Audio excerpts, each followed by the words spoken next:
Chapter 777.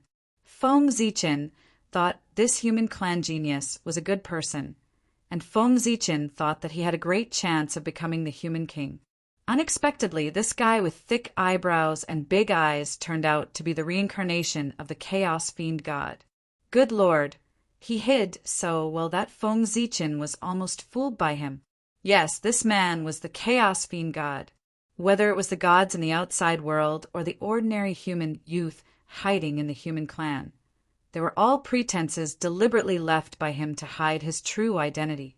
Who would have thought that one of the top geniuses of the human clan was the reincarnation of the Chaos Fiend God? Sure enough, the most dangerous place was the safest place. This guy had been free and unfettered under Feng Zichen's nose for so long.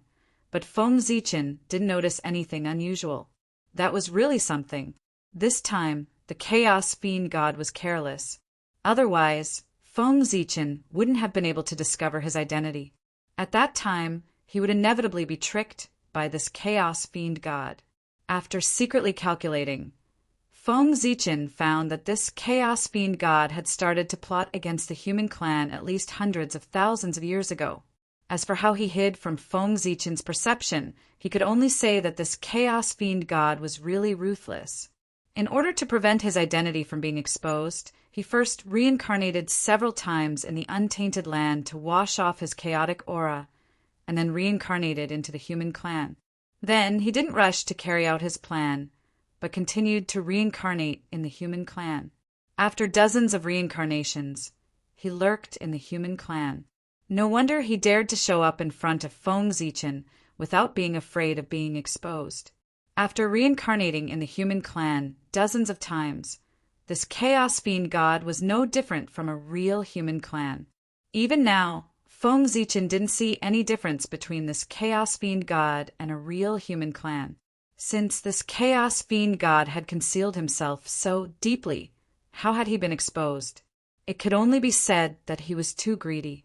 Seeing that the human clan was in chaos, this Chaos Fiend God wanted to fight for the throne of the human emperor. Then he found an opportunity to exchange for a human sovereign karmic rank fragment. He planned to become a human sovereign first, and then seize the throne of the human sovereign. The fragment of the human sovereign karmic rank entered his body and tried to merge with his real spirit. That was where the problem came from. No matter how a person changed, their true spirit was always the same. Therefore, no matter how the Chaos Demon God changed its appearance, its true spirit would always be the true spirit of a Chaos Demon God. Affected by the fragment of the human sovereign karmic rank, this Chaos Demon God lost control for a moment and leaked a trace of Chaos Demon God Chi. Although he quickly concealed it, Feng Zichen's perception was so sharp that he could not hide anything from him. The wisp of Chaos Demon God Chi was no exception. Perhaps this Chaos Fiend God had also sensed that he had been exposed. Therefore, he created two fake bodies one after another, one in the light and one in the dark, in order to pass off as genuine and deceive people. But in the end, Feng Zichen was more skillful. He saw through his disguise and found his real body. What a joke! The fragment of the human sovereign karmic rank belonged to Feng Zichen. This Chaos Demon God had left the fragment of the human sovereign karmic rank in his body and wanted to hide it from him. Wasn't that a joke? If this Chaos Demon God had forced out the fragment of the human sovereign karmic rank in time, Feng Zichen might not have been able to find him. But he not only left the fragment of the human sovereign karmic rank, but also dared to continue to hang around in front of Feng Zichen. If Feng Zichen still couldn't find him, it would be a miracle. When he first discovered this person's identity, Feng Zichen really wanted to slap him to death. But immediately, Feng Zichen changed his mind. Didn't this Chaos Demon God want to be the human sovereign? Then Feng Zichen would fulfill his wish. By then, no matter if this Chaos Demon God, Ancestor Hongyan, or Dong Wanggong became the human sovereign, Feng Zichen would stuff them into the human sovereign city and use them as perpetual motion machines. As for the other two cities, he would not waste them. one for Sun City, and one for Sun City. With the strength of that chaos demon god, it was easy for him to deal with the forces left behind after the fall of the god. Therefore, he easily took over the 40 divine cities and became the overlord of the human clan. However, at this time, perhaps he felt that the time was not right, so the chaos demon god did not choose to set up his own sect. Instead, he continued to submit to Feng Zichin. Feng Zichin did not say anything about this. He was waiting for the next step of the sage's plan. At this point, if the sage did not have a follow-up plan, the show could not go on.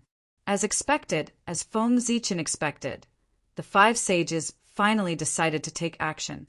In the Jade Virtual Palace, the 5 sages looked at each other and said slowly, "My friends, success or failure depends on this." As soon as they finished speaking, everyone nodded and walked out of the Jade Virtual Palace. "Do it!" After a loud roar, heaven and earth trembled and the void wailed. Then 5 dazzling beams of light rose from Mount Kunlun and blasted toward the human Emperor Palace.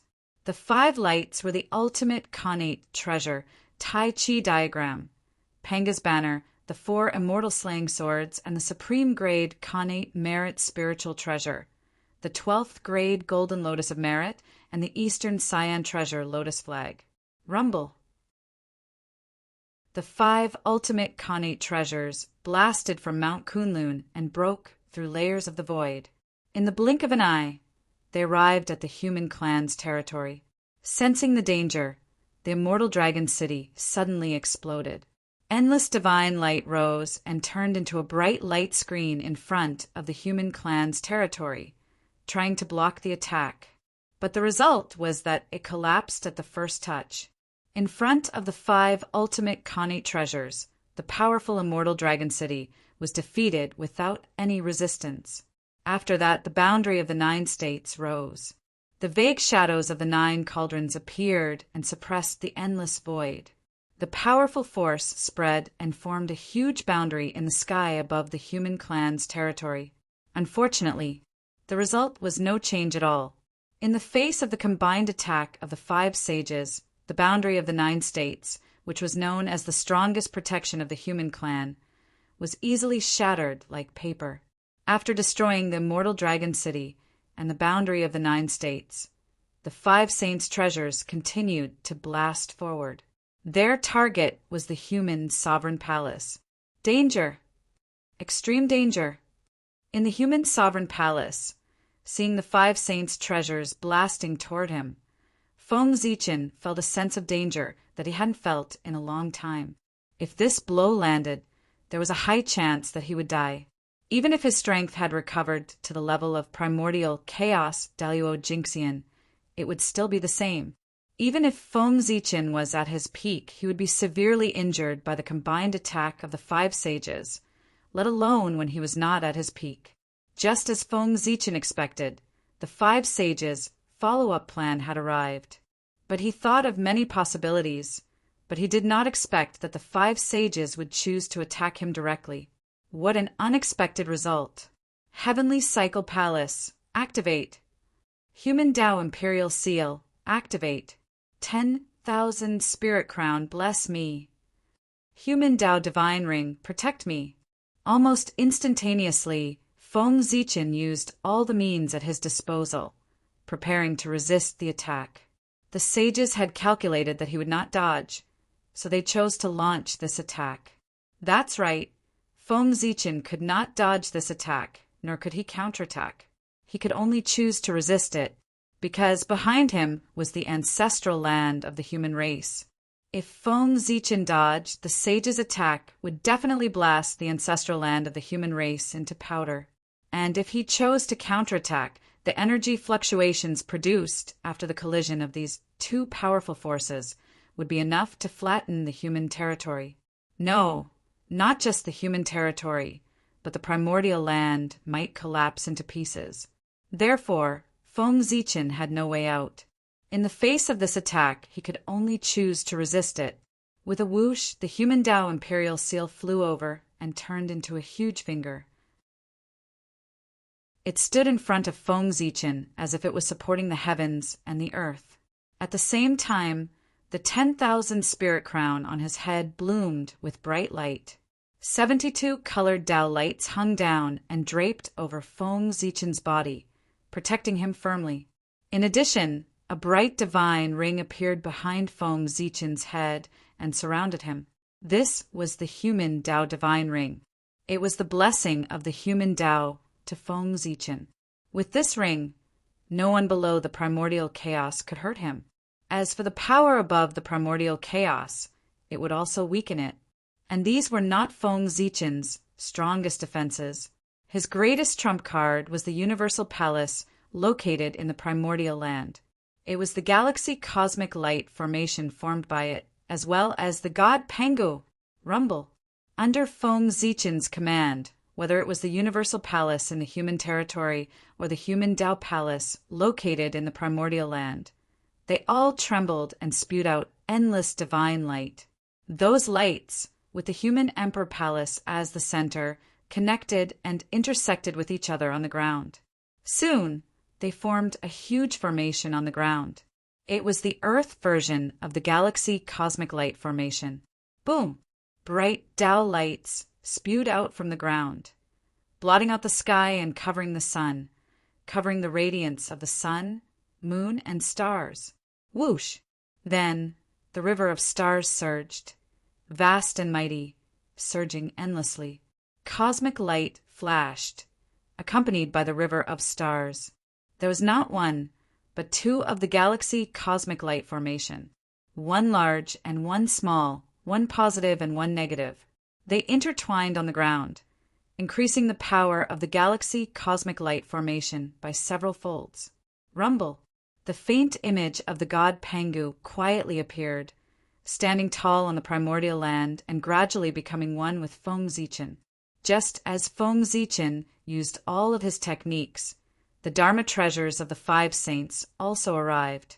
With a boom, the Dharma treasures of the 5 saints, after being weakened by the human Tao divine ring, landed solidly on the human Tao imperial seal. Rumble! A powerful shockwave erupted and sent it flying. Fortunately, the main body of the human Tao imperial seal was made from the bones of the Pangus fingers and was extremely hard. Otherwise, the 5 saints' attack would not be as simple as tearing it apart. At the very least, a few cracks would have appeared. Boom! After sending the human Tao imperial seal flying, the Dharma treasures of the 5 saints then landed on the defense of the 10,000 spirit crown, directly tearing apart the 72 colored mystic light that protected Feng Zichen. Then, the 5 saint treasures landed directly on Feng Zichen's body. With a bang, Feng Zichen felt a strong force hit him, and his qi and blood surged. Then his body flew out uncontrollably and fell backwards. Rumble! Wherever Feng Zichen passed, the space collapsed layer by layer. He fell into the depths of the void. After a long time, he crawled out of the depths of the void, vomiting blood. However, at this time he looked extremely miserable. Not only was he vomiting blood, but his body was also covered with wounds, and blood was gushing out like a fountain. He was like an exquisite porcelain that was full of cracks and would shatter at any time. Feng Zichen was seriously injured, as if he would die at any time.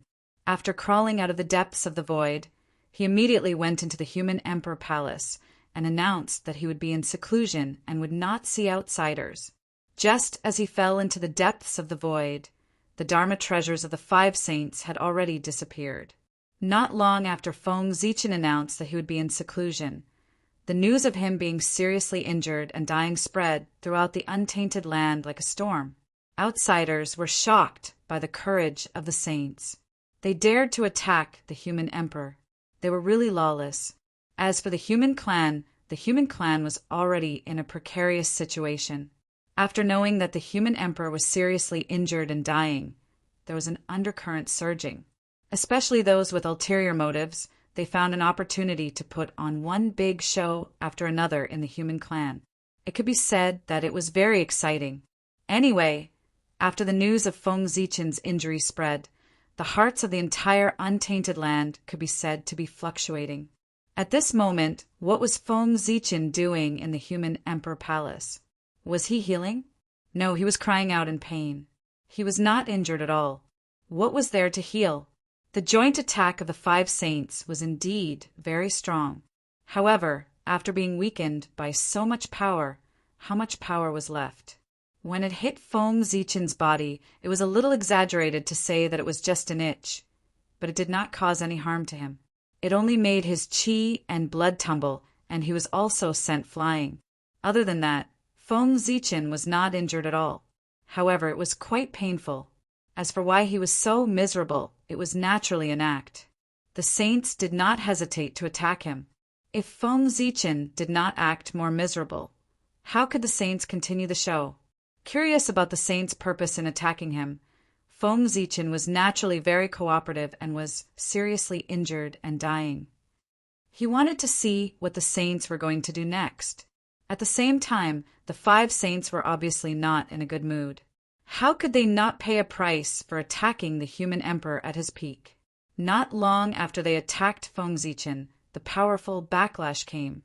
The backlash of power was naturally not taken seriously by the saints. They could destroy it with a flip of their hand. However, the backlash of karma was a headache for the saints. If they ignored it, then their disciples would be in trouble. Thinking of their disciples, the saints still blocked it. Their feet were covered with broken merit spirit treasures. Chapter 778. Although negative karma was mystical, it was not impossible to deal with it. Merit was the nemesis of negative karma. Consuming merit could offset negative karma. This time, in order to offset the negative karma caused by attacking the human emperor, the 5 saints could be said to have put in a lot of effort. The merit numinous treasures scattered on the ground were the proof.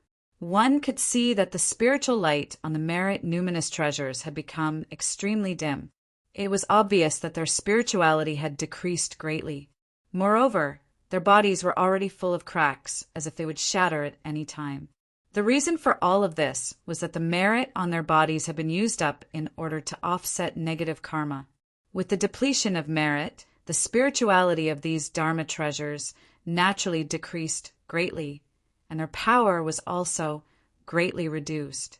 Even if they could be repaired in the future, they would only be reduced to ordinary dharma treasures and would no longer be called merit numinous treasures. And these merit numinous treasures were almost all of the 5 saints' inventory. After this, even if they still had merit numinous treasures in their hands, there would not be more than 2 or 3 of them. Hundreds of millions of years of collection were emptied in one day. This was a huge price to pay. Even with the wealth of the 5 saints, it was inevitable that they would feel the pinch. However, compared to the results they had achieved, this price was undoubtedly worth it. The arrogant human emperor had really been severely injured by them. He would probably not be able to appear in the eldritch world in a short period of time. This way, the following situation would be very advantageous to the 5 saints. What were some merit numinous treasures? No matter how valuable these treasures were, could they be more valuable than the heaven-earth mysterious yellow pagoda? They had even given up the heaven-earth mysterious yellow pagoda, so why would they care about these merit numinous treasures? As long as they could severely injure the human emperor, any price would be worth it. Fellow Taoists, the North Star has been severely injured by us. I'm afraid he won't be able to manage the affairs of the human race in a short period of time. This is our opportunity. The next step of the plan should also be carried out. Take this opportunity to settle the situation with a battle and bring this chaotic situation back to the right track. At the same time, send fellow Taoist North Star back to the heaven realm, so that he can be at ease and continue to be the emperor of the North Star. Don't have any thoughts that you shouldn't have and interfere with the affairs of the human race. The Grand Pure One waved his hand and put away the damaged merit numinous treasures. He looked in the direction of the human emperor's palace and said with hatred, after losing the heaven and earth mysterious yellow pagoda. Even with the Grand Pure One's temperament, he could not hide the anger in his heart. He really wanted to skin Foam Zeechin alive. His hatred for Foam Zeechin was really like the waves of the Milky Way, and it was difficult to wash away. Senior brother is right. This battle has been going on for almost 100,000 years. It's about time for a conclusion. After the Grand Pure One finished speaking, the Heavenly Lord of Primordial Beginning continued. In terms of hatred for Foam Zeechin, the Heavenly Lord of Primordial Beginning was not inferior to the Grand Pure One. In fact, he was even more resentful. In the battle between the Grand Pure One and Foam Zeechin, the Grand Pure One had lost the mysterious yellow pagoda. It seemed like he had suffered a loss. However, in reality, he did not suffer a loss. He had first snatched 20% of the destiny of the human race. Foam Zeechin counterattacked angrily and snatched the mysterious yellow pagoda. Even if he lost the mysterious yellow pagoda, the Grand Pure One still had 20% of the destiny of the human race in his hands. It could not be said that he had suffered a loss. However, the Heavenly Lord of Primordial Beginning was different. He had really suffered a huge loss at the hands of Foam Zeechin. Not to mention that he had fought with Foam Zeechin several times previously, he had not gained any advantage at all. He had also suffered repeatedly and lost face. Take the previous battle, for example. The Heavenly Lord of Primordial Beginnings' right arm had been cut off by Foam Zeechin. Until now, he had not recovered and was still in the state of a broken arm. The dignified saint, the supreme expert of the primordial world, the Heavenly Lord of Primordial Beginning, was actually walking in the world with a single arm. The Heavenly Lord of Primordial Beginning did not know what ordinary people said, but he felt that it was really embarrassing. The one-armed Heavenly Lord of Primordial Beginning was not perfect. How could the primordial Heavenly Lord of Primordial Beginning tolerate this? Because of this, ever since he returned from the chaos outside, the Heavenly Lord of Primordial Beginning had been in seclusion. Unless he had no choice, he would not take half a step out of the Jade Void Palace. He did not even want to see outsiders. However, the only thing that comforted the Heavenly Lord of Primordial Beginning was that, although his right arm was broken, his strength was not affected much. This was not because Foam Zeechin was not ruthless enough. On the contrary, he hated the Heavenly Lord of Primordial Beginning to the core. Therefore, when he attacked, he was merciless. In theory, even if the Heavenly Lord of Primordial Beginning did not suffer any serious injuries, his strength should have dropped by 1 or 2 points. But who asked him to have a good master? After the battle in the chaos outside, the 3 Pure Ones and the others followed Tao Ancestor Hong Jun to the Purple Cloud Palace. In the Purple Cloud Palace, the Tao Ancestor looked at the Heavenly Lord of Primordial Beginning's injuries. Although he did not heal his broken arm, he also eliminated the impact of the broken arm on his strength. It was not that Tao Ancestor Hong Jun did not want to reconnect the Heavenly Lord of Primordial Beginning's broken arm, but he could not do it. In desperation, he took a step back and treated the Heavenly Lord of Primordial Beginning's injuries. From this, it could be seen that Foam Zeechin's sword was so ruthless that even the Tao Ancestor was helpless. He could only let the Heavenly Lord of Primordial Beginning continue to maintain his broken arm. Senior brother is right. There should be an outcome to this battle. Seeing that both his brothers had spoken, the Grand Master of Heaven hurriedly expressed his opinion. Senior brother, you're right. The 3 Pure Ones had unified their opinions, so there was no room for the saint to refuse. The 2 of them also hurriedly expressed their opinions. All right, since all of you have agreed, let's inform Dong Wanggong and Ancestor Hong Yin and let them start the plan. Seeing that everyone had agreed, the Grand Pure One made the final decision. In the human territory, Donghua City, this was the place where Taoist Donghua, the overlord of the human race, attained his Tao. At the same time, it was also the foundation of his life. He used this city as his foundation and rose step by step. In the end, he became a great figure of the human race, second only to the human emperor. He, Taoist Donghua, was the reincarnation of Dong Wanggong, the leader of the ancient male immortals. He was in charge of more than 50 divine cities in the east of the human race and was a veritable overlord of the human race. The name of Dong Wanggong had been taken by the impostor Feng Zichen. Therefore, Dong Wanggong, who was reincarnated into the human race, had no choice but to change his name to Taoist Donghua. The reason why there was still the word Dong in his name was that Taoist Donghua could not forget his identity as Dong Wanggong. He was constantly reminding and encouraging himself so that one day he could take back his former name. At this time, Taoist Donghua, who was in seclusion in the city Lord Mansion, suddenly received a message from the three Pure Ones, telling him that the time for the decisive battle had arrived. The plan had already begun. He no longer needed to endure and could fully display his ambitions. God knew how long Taoist Donghua had been waiting for this news. Since losing his identity, Taoist Donghua had been working hard to cultivate in order to restore his strength as soon as possible and take back everything that had once belonged to him. But it was too difficult. After losing his identity as Dong Wanggong, Taoist Donghua also lost his own luck.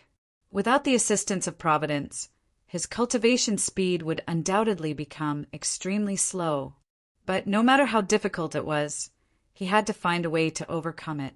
Otherwise, he was afraid that he would sink into oblivion forever.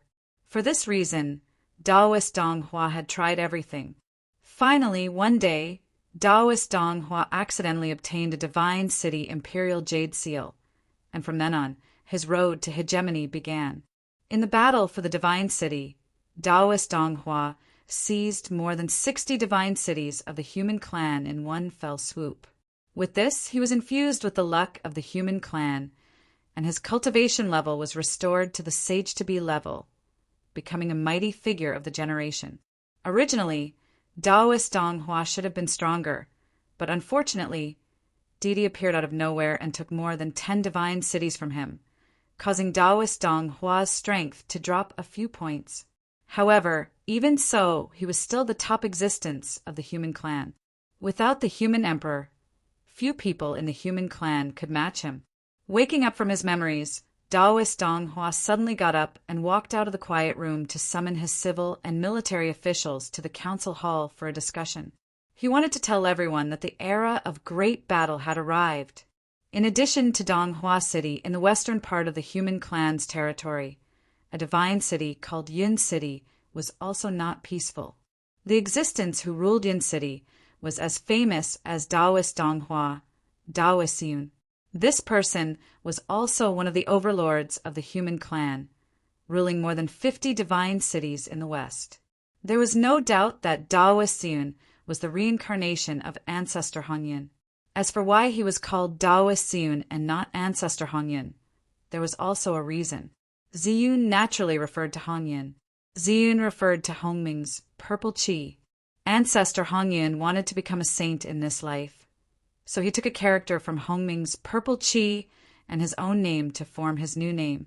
This represented his ambition to become a saint.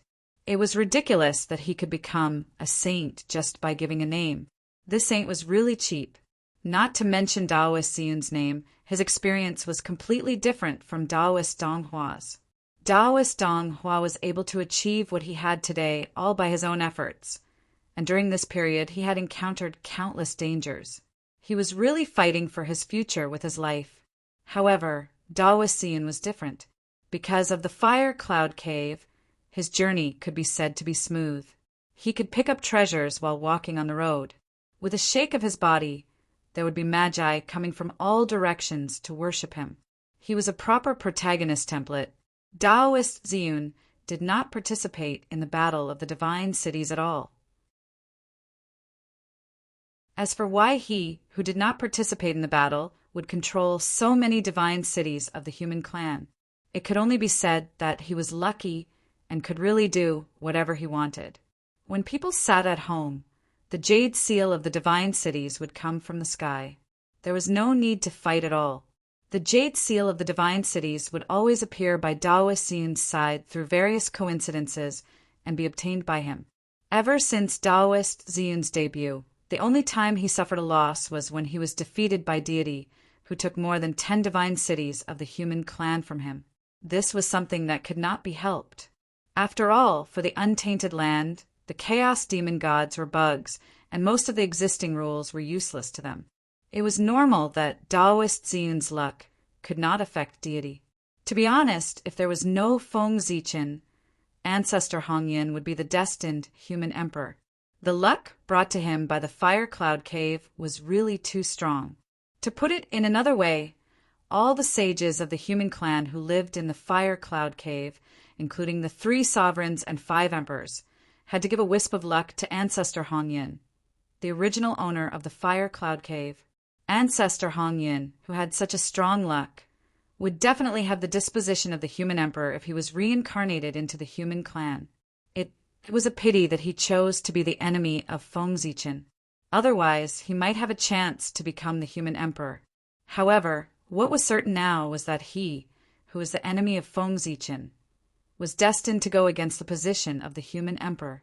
After Taoist Dong Hua received the message from the 3 pure ones, Taoist Ziyun also received the message from the 2 sages of the West. Yes, the 5 sages did not support one person, but 2. The 3 pure ones supported Taoist Dong Hua, while the 2 sages of the West supported Taoist Ziyun. This was easy to understand. The 2 sages of the West owed ancestor Hongyan, so they had to stand on his side no matter what. As for the 3 pure ones, it was probably difficult for them to like ancestor Hongyan. After all, the 2 sages of the West could be said to have been supported by him. With anger in their hearts, the 3 pure ones chose to support Dong Wang Gong, who came from the Xian sect. He was their fellow disciple and was valued by the Tao ancestor in the past. The 3 pure ones were indeed more suitable to support him than ancestor Hongyan. Since Feng Zichen was seriously injured, the human clan had fallen into silence. At this moment, it was suddenly broken by a loud voice. The human emperor lost his way and was punished by the heavens. Today he was punished by the heavens. This is the proof. Today I, Taoist Donghua, call myself the King of the East. I want to lead an army to attack the human emperor city to get rid of the incapable ruler and return the human clan a bright world. Taoist Donghua rebelled. In the name of Feng Zichen being attacked by the sage, he accused him of being punished by the heavens. Then he called himself the king and rebelled. To be honest, this accusation was so strong that even Feng Zichen couldn't wash it off even if he wanted to. Among the human clan, the rumors about Feng Zichen being punished by the heavens were not new. Similar rumors had appeared many years ago. It was just that at that time, Feng Zichen was at the peak of his power, and no one chose to believe it. As for where this rumor came from, it probably started when the environment in the human clan's territory was getting worse and worse. Tens of thousands of years ago, the sage distorted the acquired laws, causing the environment in the human clan's territory to become worse and worse. Extreme weather also happened from time to time. Because of this, there were rumors about Feng Zichen being punished by the heavens in the human clan. Although Feng Zichen had tried very hard to control the environment, rumors could not be stopped. Coupled with the instigation of people with ulterior motives, it was even more difficult to calm down. However, with Feng Zichen's prestige in the human clan, even if there were some rumors, it was nothing to worry about because no one would believe them. But now, the situation was different. Although Feng Zichen was injured by the sage and not the heavens, how could ordinary people tell the difference between the sage and the heavens? In their eyes, the sage's attack was no different from the heavens. In that case, there was nothing wrong with it. The sage was the spokesperson of the heavenly Tao. In a sense, it was the heavens' attack on Feng Zichen. In this era, all living beings were still in awe of the heavens. Regardless of whether Feng Zichen was wrong or not, as long as all living beings believed that the heavens had attacked him, then he was wrong.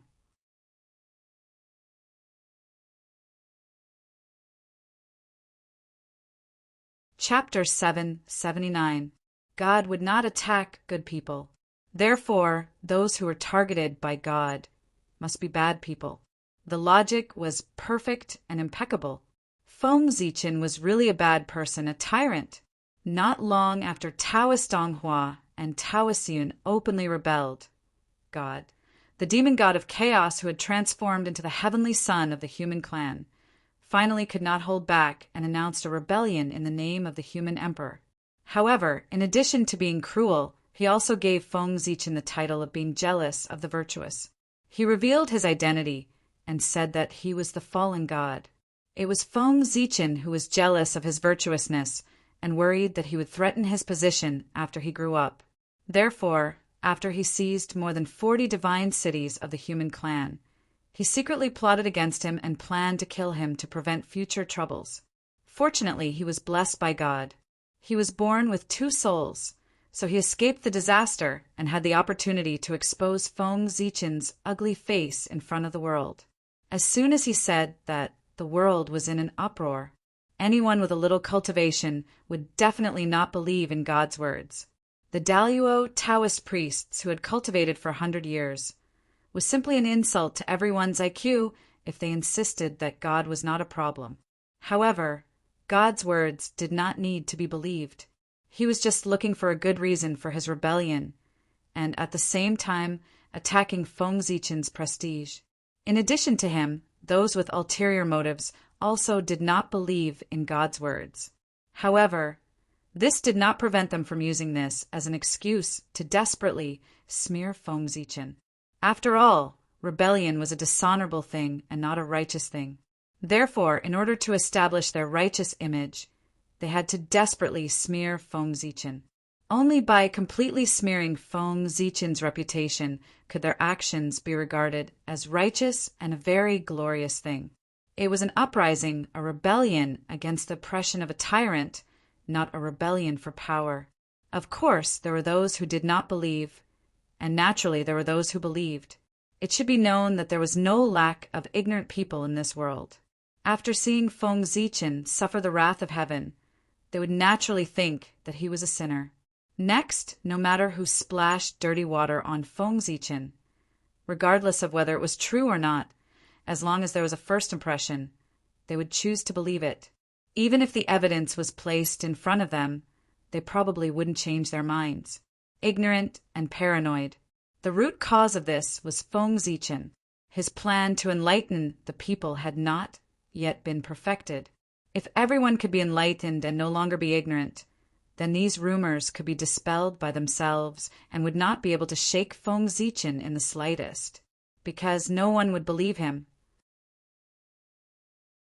It would never be like now, where the rumors would become more and more intense with the promotion of people with ulterior motives, and there was a tendency for it to spread to the entire human race.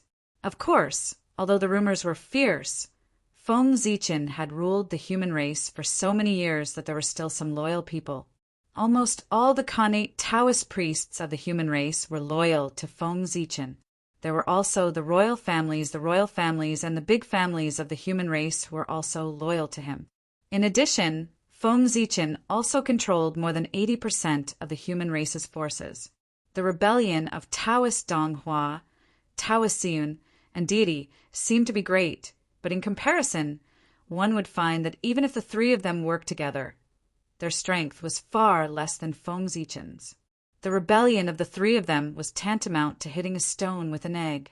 However, even so, the 3 of them still chose to rebel.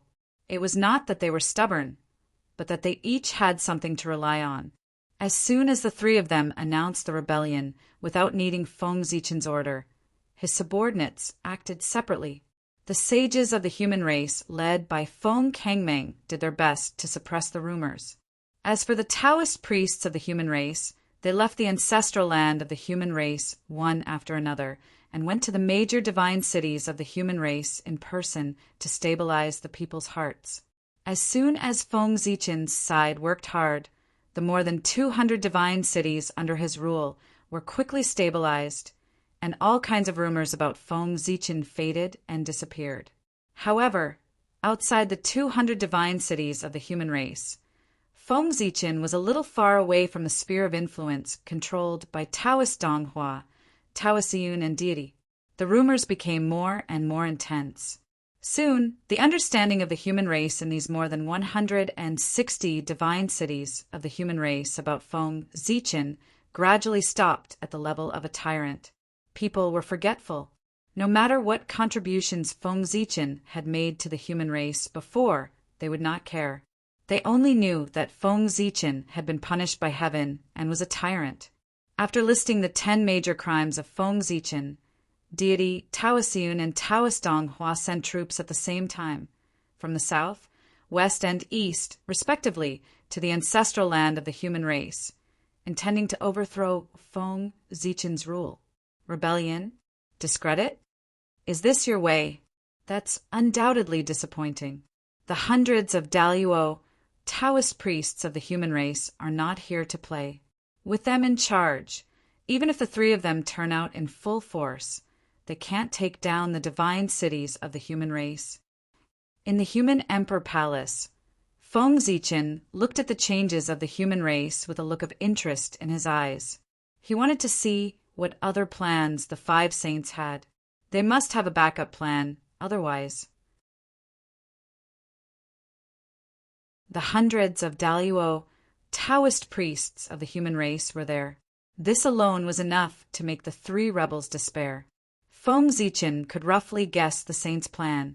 It was nothing more than forcing the human Taoist priests away with various reasons, or setting up various restrictions, so that the human Taoist priests could not intervene in this battle. In fact, it was just as Feng Zichen had thought. That was the plan of the sage. Back then, Emperor Zhuanxu could cut off heaven and earth. So could they. However, the saints' heaven and earth was different from Emperor Zhuanxu's heaven and earth. They only restricted existences above the level of the Daluo Taoist priests. Yes, it was specifically targeted at the human race. The saints did not hide their purpose at all. Of course, there was no need to hide it. The saints had the capital to be domineering. If the primordial world was a game, the heavenly Tao would be the manager of the game, and the saints would be the manager of the game. And primordial Daluo Jinxian, like Feng Zichen, had some loopholes. As long as the game manager did not care about the user's experience, they would have the final say in how the game came about. Dissatisfaction. They could either hold it in or delete their accounts and leave. If they deleted their accounts and left in the primordial world, they would naturally die. Of course, if they were strong enough, they could also use their powerful capital to compete for authority with the manager like Feng Zichen. The 3 armies set off aggressively, as if they were going to attack the root of the problem. Unfortunately, the truth was the opposite. They were aggressive, but they did not get off to a good start. Not to mention the human race's ancestral land, they did not even take down the first divine city. When the 3 armies arrived at the human race's divine city with the heart of victory, they were greeted by dozens of godlike figures. That's right, they were all Daluo Taoist priests. The 3 armies came from 3 directions, east, west, and south. Each army was guarded by dozens of Daluo Taoist priests, making sure that the rebel army could not take a step forward.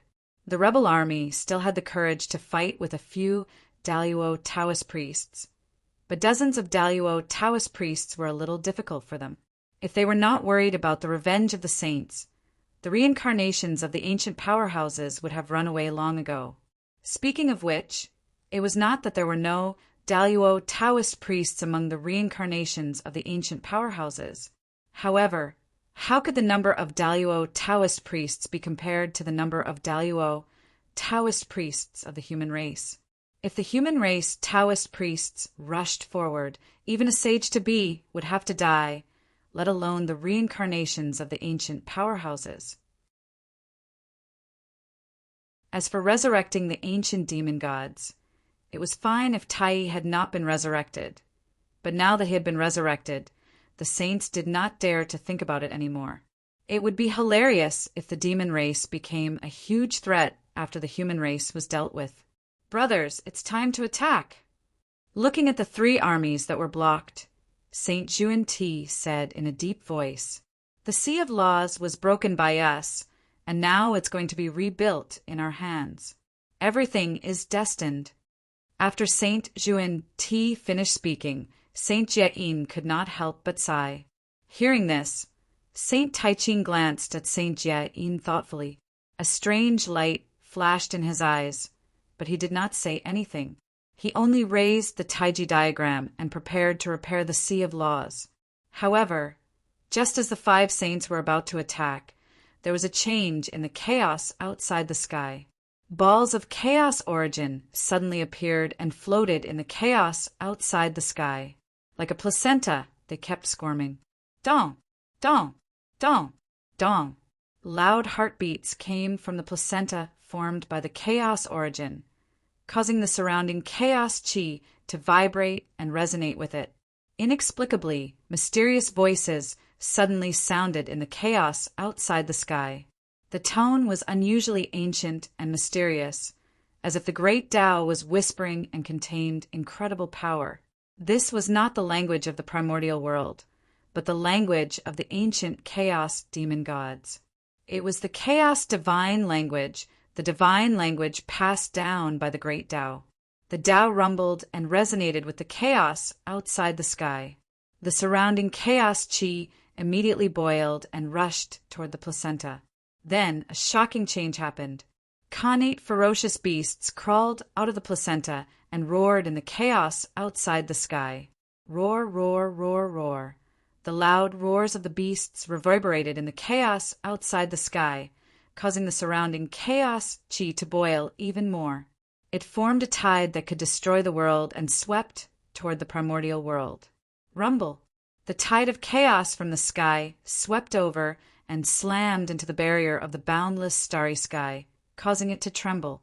The boundless starry sky was located at the center of the primordial world and the chaos outside the sky.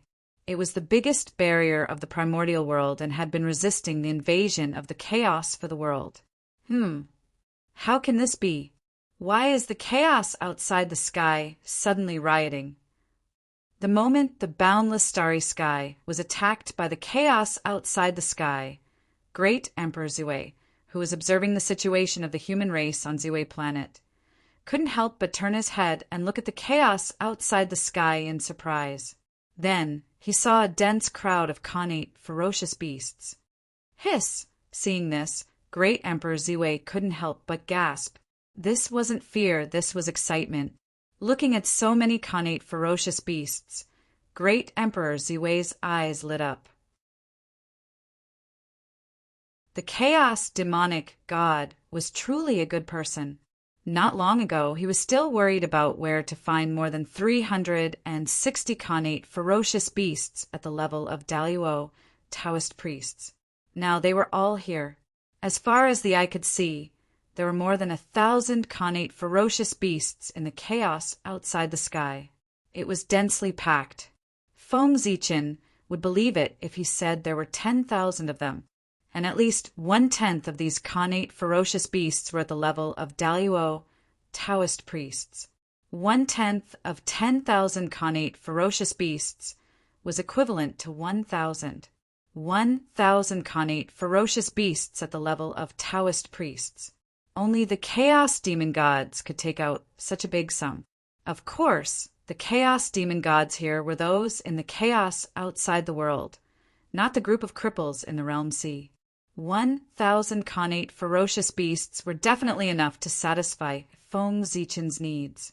There were only 365 divine cities of the human race. In other words, Foam Zichin only lacked 360 Khanate ferocious beasts, which was about 1/3 of the total number. Of course, the more Khanate ferocious beasts there were, the better. There were too many uses for them. Even if they weren't used as the eye of the array, they could be used to refine Khanate spirit treasures. The human race also lacked Khanate spirit treasures. Looking at these Khanate ferocious beasts, Great Emperor Ziwei's eyes glowed with greed. He wished he could capture all of them alive. After deducting those that the human race's divine cities needed, he would raise the rest in case of emergencies. He was crazy enough to raise Khanate ferocious beasts. However, if he could really raise connate ferocious beasts, then with how precious they were, great Emperor Ziwei would make a fortune. At the very least, he wouldn't lack the origin of chaos in the future. Great Emperor Ziwei's idea was quite good, but his idea of monopolizing these connate ferocious beasts was difficult to realize. This was because, in addition to him, there were two other people who coveted these connate ferocious beasts. They also wished they could capture all of them alive and raise them in captivity. Those two people were Zhu and Ti. Naturally, what happened in the chaos outside the world couldn't escape the senses of the saints. Not long after great Emperor Ziwei noticed the abnormality, they also noticed that something was wrong. Then they saw the group of connate ferocious beasts wandering around the chaos outside the world. When the three pure ones saw this, they frowned. When the two saints of the West saw this, their eyes lit up. In their eyes, those connate ferocious beasts were no longer ferocious beasts. Instead, they were obedient and cute disciples who were enough to inherit their orthodoxy. That's right, disciples.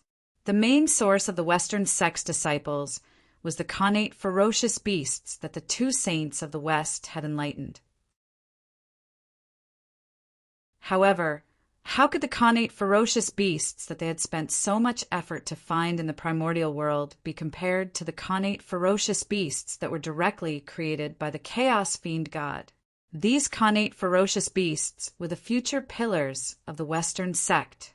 Look, their big, bright eyes are filled with a thirst for the Tao. TSK, their eyes were red with desire. They were indeed very eager.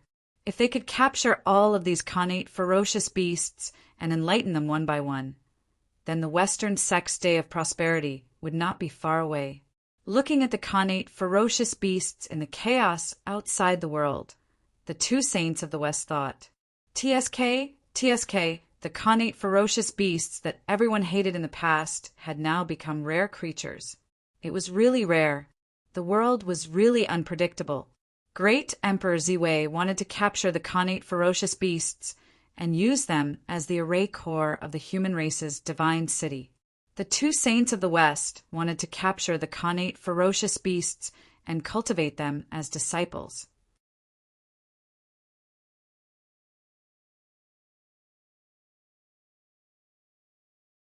Chapter 780. Although the two had different goals, their goals were the same. They had collided. On Ziwei's star, Great Emperor Ziwei suddenly stretched out his palm. Endless starlight gathered and turned into a giant hand. It covered the sky and the sun as it grabbed at the chaos outside the sky. Rumble. The giant hand was boundless, and it was getting bigger and bigger.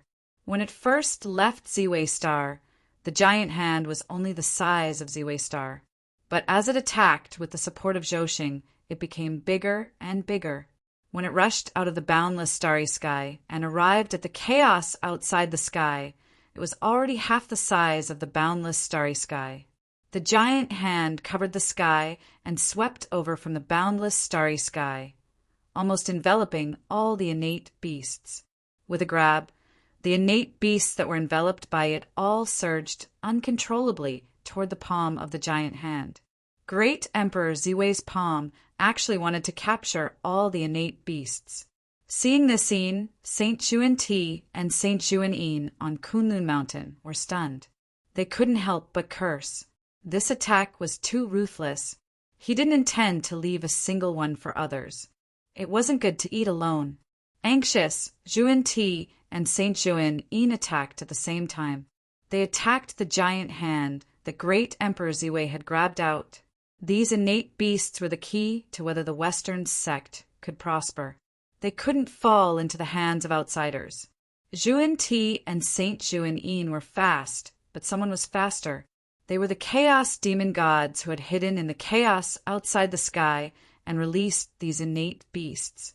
All the innate beasts were about to fall into the palm of Great Emperor Ziwei's supernatural power. Above the chaos outside the sky, 9 terrifying figures suddenly appeared. Their bodies were all enveloped by a layer of chaotic aura, making it impossible to see their faces clearly. A terrifying aura spread from their bodies, shattering the chaos around them. Primordial Chaos Daluo Jinxian. These 9 chaos demon gods were all existences at the level of Primordial Chaos Daluo Jinxian. Rumble. 9 terrifying waves of energy surged out from the 9 chaos demon gods and surged toward the palm of great Emperor Ziwei. With a loud boom, the giant hand was shattered by the combined power of the 9 terrifying waves. It turned into countless specks of light and dissipated. At the same time, the Xiantian ferocious beast that had been captured earlier fell from the sky as the giant hand shattered. It fled into the distance with a terrified look on its face. "Oh, Chaos Demon God." As he spoke, the silhouette of Ziwei the Great disappeared from Ziwei Star. He arrived in the chaos beyond the heavens and faced the 9 chaos demon gods. Not long after him, the 7 saints, Donghuang Tai, and the others also rushed over. In the face of a great enemy, internal strife had to be put aside for a while. First, they had to work together to drive back the enemy. This is called brothers fighting against the wall, resisting the humiliation from the outside. It could be said that at this time, all the experts of the origin in Untainted Land had arrived, except for the top experts of the primitive age and the human emperor Feng Zichen. Why didn't Feng Zichen come? Of course, it was because he was recuperating. The 7 saints, Ziwei the Great, and Donghuang Tai added up to 9, Daluo Jinxian of the primordial chaos. And the other side was 9 chaos demon gods of the primordial chaos level. 9 against 9. It was just 1 against 1, so it was very fair, holding their breaths and concentrating. The 9 of them each took out their magic treasures and were about to attack the chaos demon gods. However, right at that moment, the leader of the 9 chaos demon gods spoke. "Descendants of Pangu, have you really thought it through? Do you really want to fight against us? Do you know what the chaotic battle between the 18 Daluo Jinxian of the primordial chaos means to this world?" Hearing this, the 9 of them fell silent. Of course, they knew the consequences. If they were not careful, the untainted land would be shattered into pieces by them. But if they did not fight, were they going to let the chaos demon gods invade? Was this a joke? Panga's father did not give this world to them for them to give it to the chaos demon gods. If the chaos demon gods wanted to enter the untainted land, they would have to step over their corpses. They would rather die in glory than live in dishonor. This was their attitude towards the chaos demon gods. Seeing that the 9 of them were silent, the leader of the chaos demon gods continued, "Descendants of Pangu, how about we make a bet? If you win, we'll turn around and leave. If we win, we don't want much. We just need to open up a place to live in the untainted land." Hearing this, the 9 of them looked inexplicable. After a while, the Grand Pure One, who was the oldest, asked, "How do you want to bet?"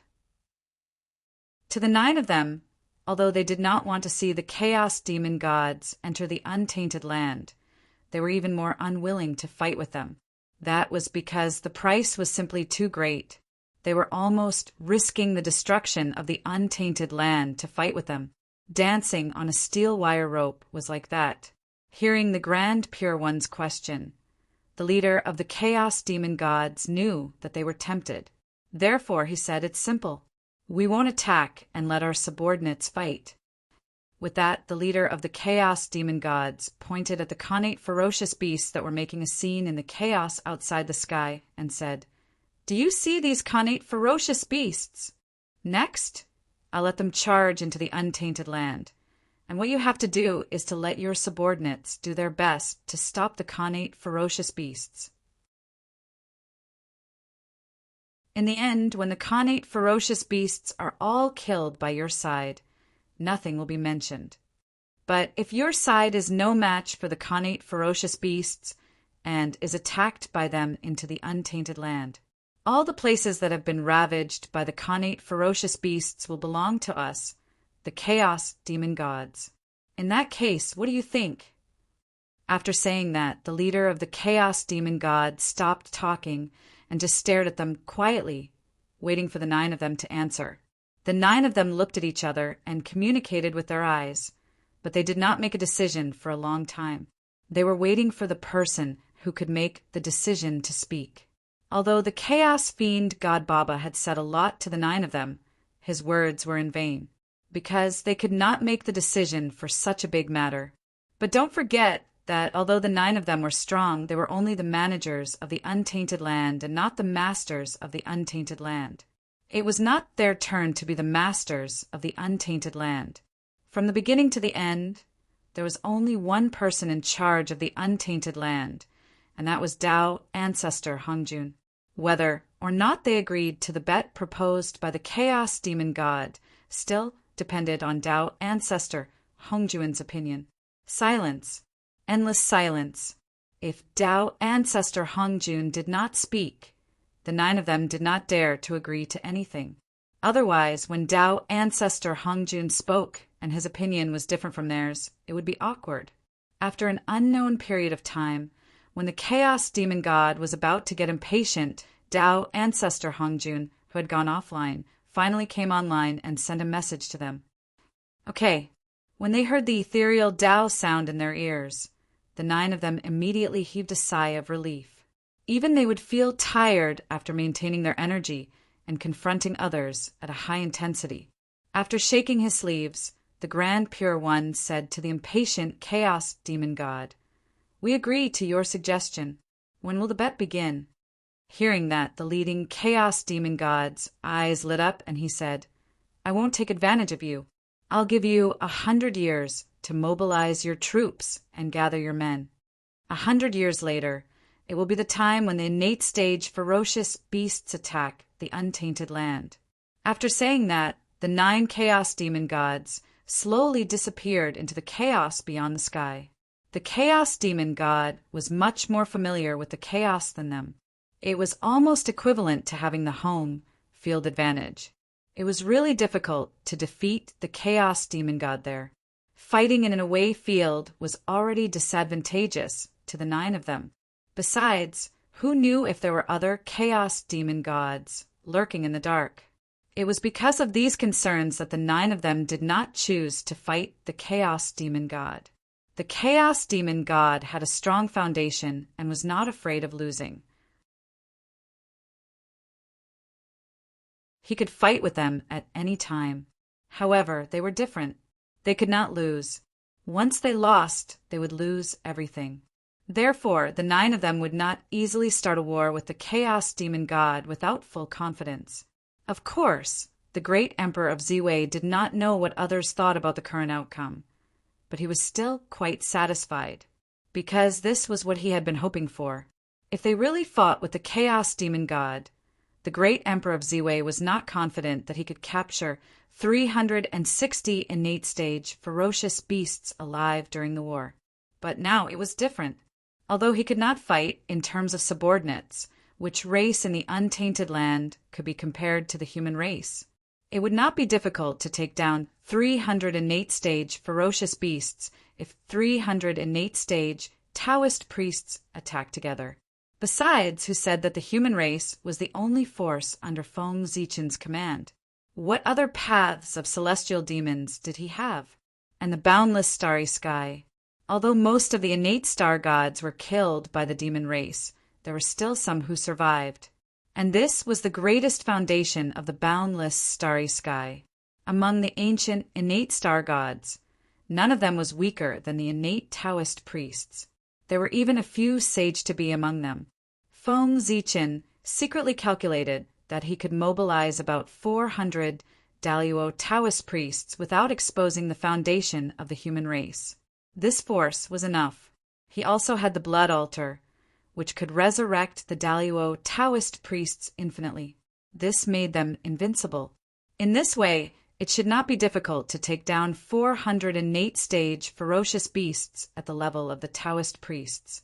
However, in this way, the human Taoist priests would have to leave the untainted land and head to the chaos beyond the heavens to prepare for war. Wouldn't this benefit the 3 rebel armies? With the human Taoist priests in the way, no matter how much trouble the 3 rebel armies made, they would not be able to overturn the heavens and take a step forward. But once the human Taoist priests left, the biggest stumbling block in front of the rebel armies would be gone. With this, they would have the possibility of attacking the human race's ancestral land. If this did not benefit them, who else would benefit? He had a feeling that these chaos demon gods were targeting the human race. Otherwise, how could things be so coincidental? As soon as the gods here rebelled, the chaos demon gods on the other side made such a move. These chaos fiend gods were most likely assisting the deity. The more great Emperor Zue thought about it, the more likely he felt this was. How could there be such a coincidence in the world? If this was really the case, the chaos demon gods were a little too generous. Great Emperor Ziwe's guess was basically close to the truth. The reason why the chaos demon gods appeared at this time was to help the gods and restrain the human Taoist priests. At the same time, they also knew the principle of not putting all their eggs in one basket. Therefore, they had prepared for both eventualities.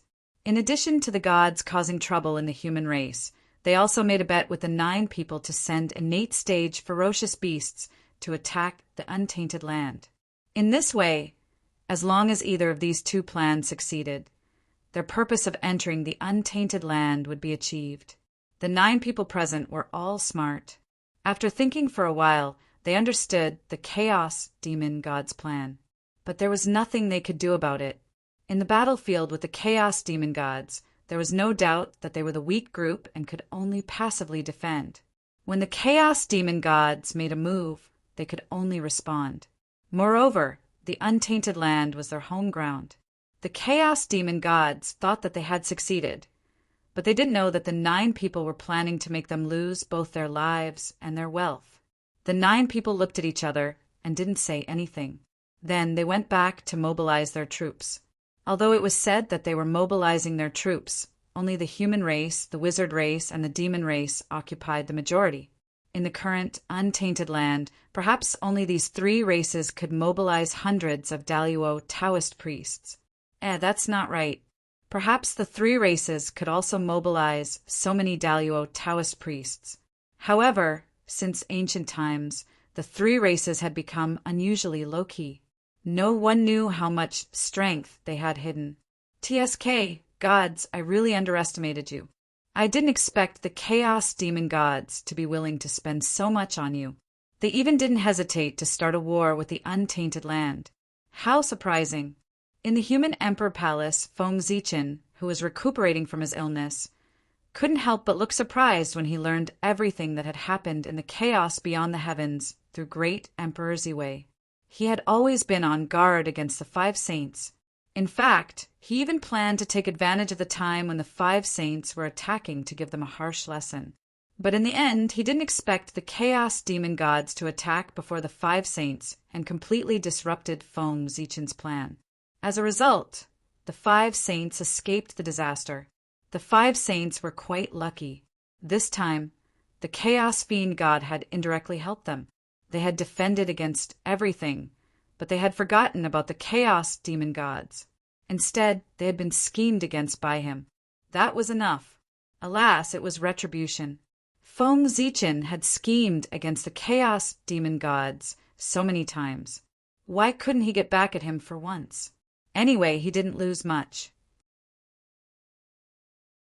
Not to mention, the chaos demon gods probably wouldn't have dreamed that letting the human Taoist priests leave was part of Feng Zichen's plan. If the human Taoist priests didn't leave, the rebel army wouldn't be able to take a step forward. How could Donghua, Ziyin, and Didi become the human emperors? If they couldn't become the human emperors, how could Feng Zichen's plan of making them sacrifices be carried out?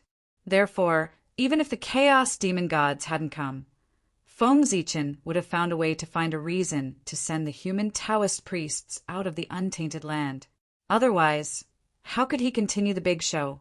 This time, instead of saying that the chaos demon gods had schemed against Feng Zichen, it was better to say that the chaos demon gods had inadvertently done him a big favor. If the chaos demon gods hadn't helped, Feng Zichen would have had to spend a lot of effort to come up with a reason. How troublesome that would have been. Now everything was saved. This time, Feng Zichen was in the atmosphere.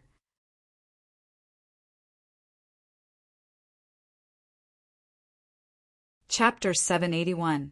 After the 9 of them discussed, they directly issued a Tao order to all living beings, summoning all the Khanate Taoist priests in the Eldritch world to head to the chaos beyond the heavens to hunt the Khanate ferocious beasts.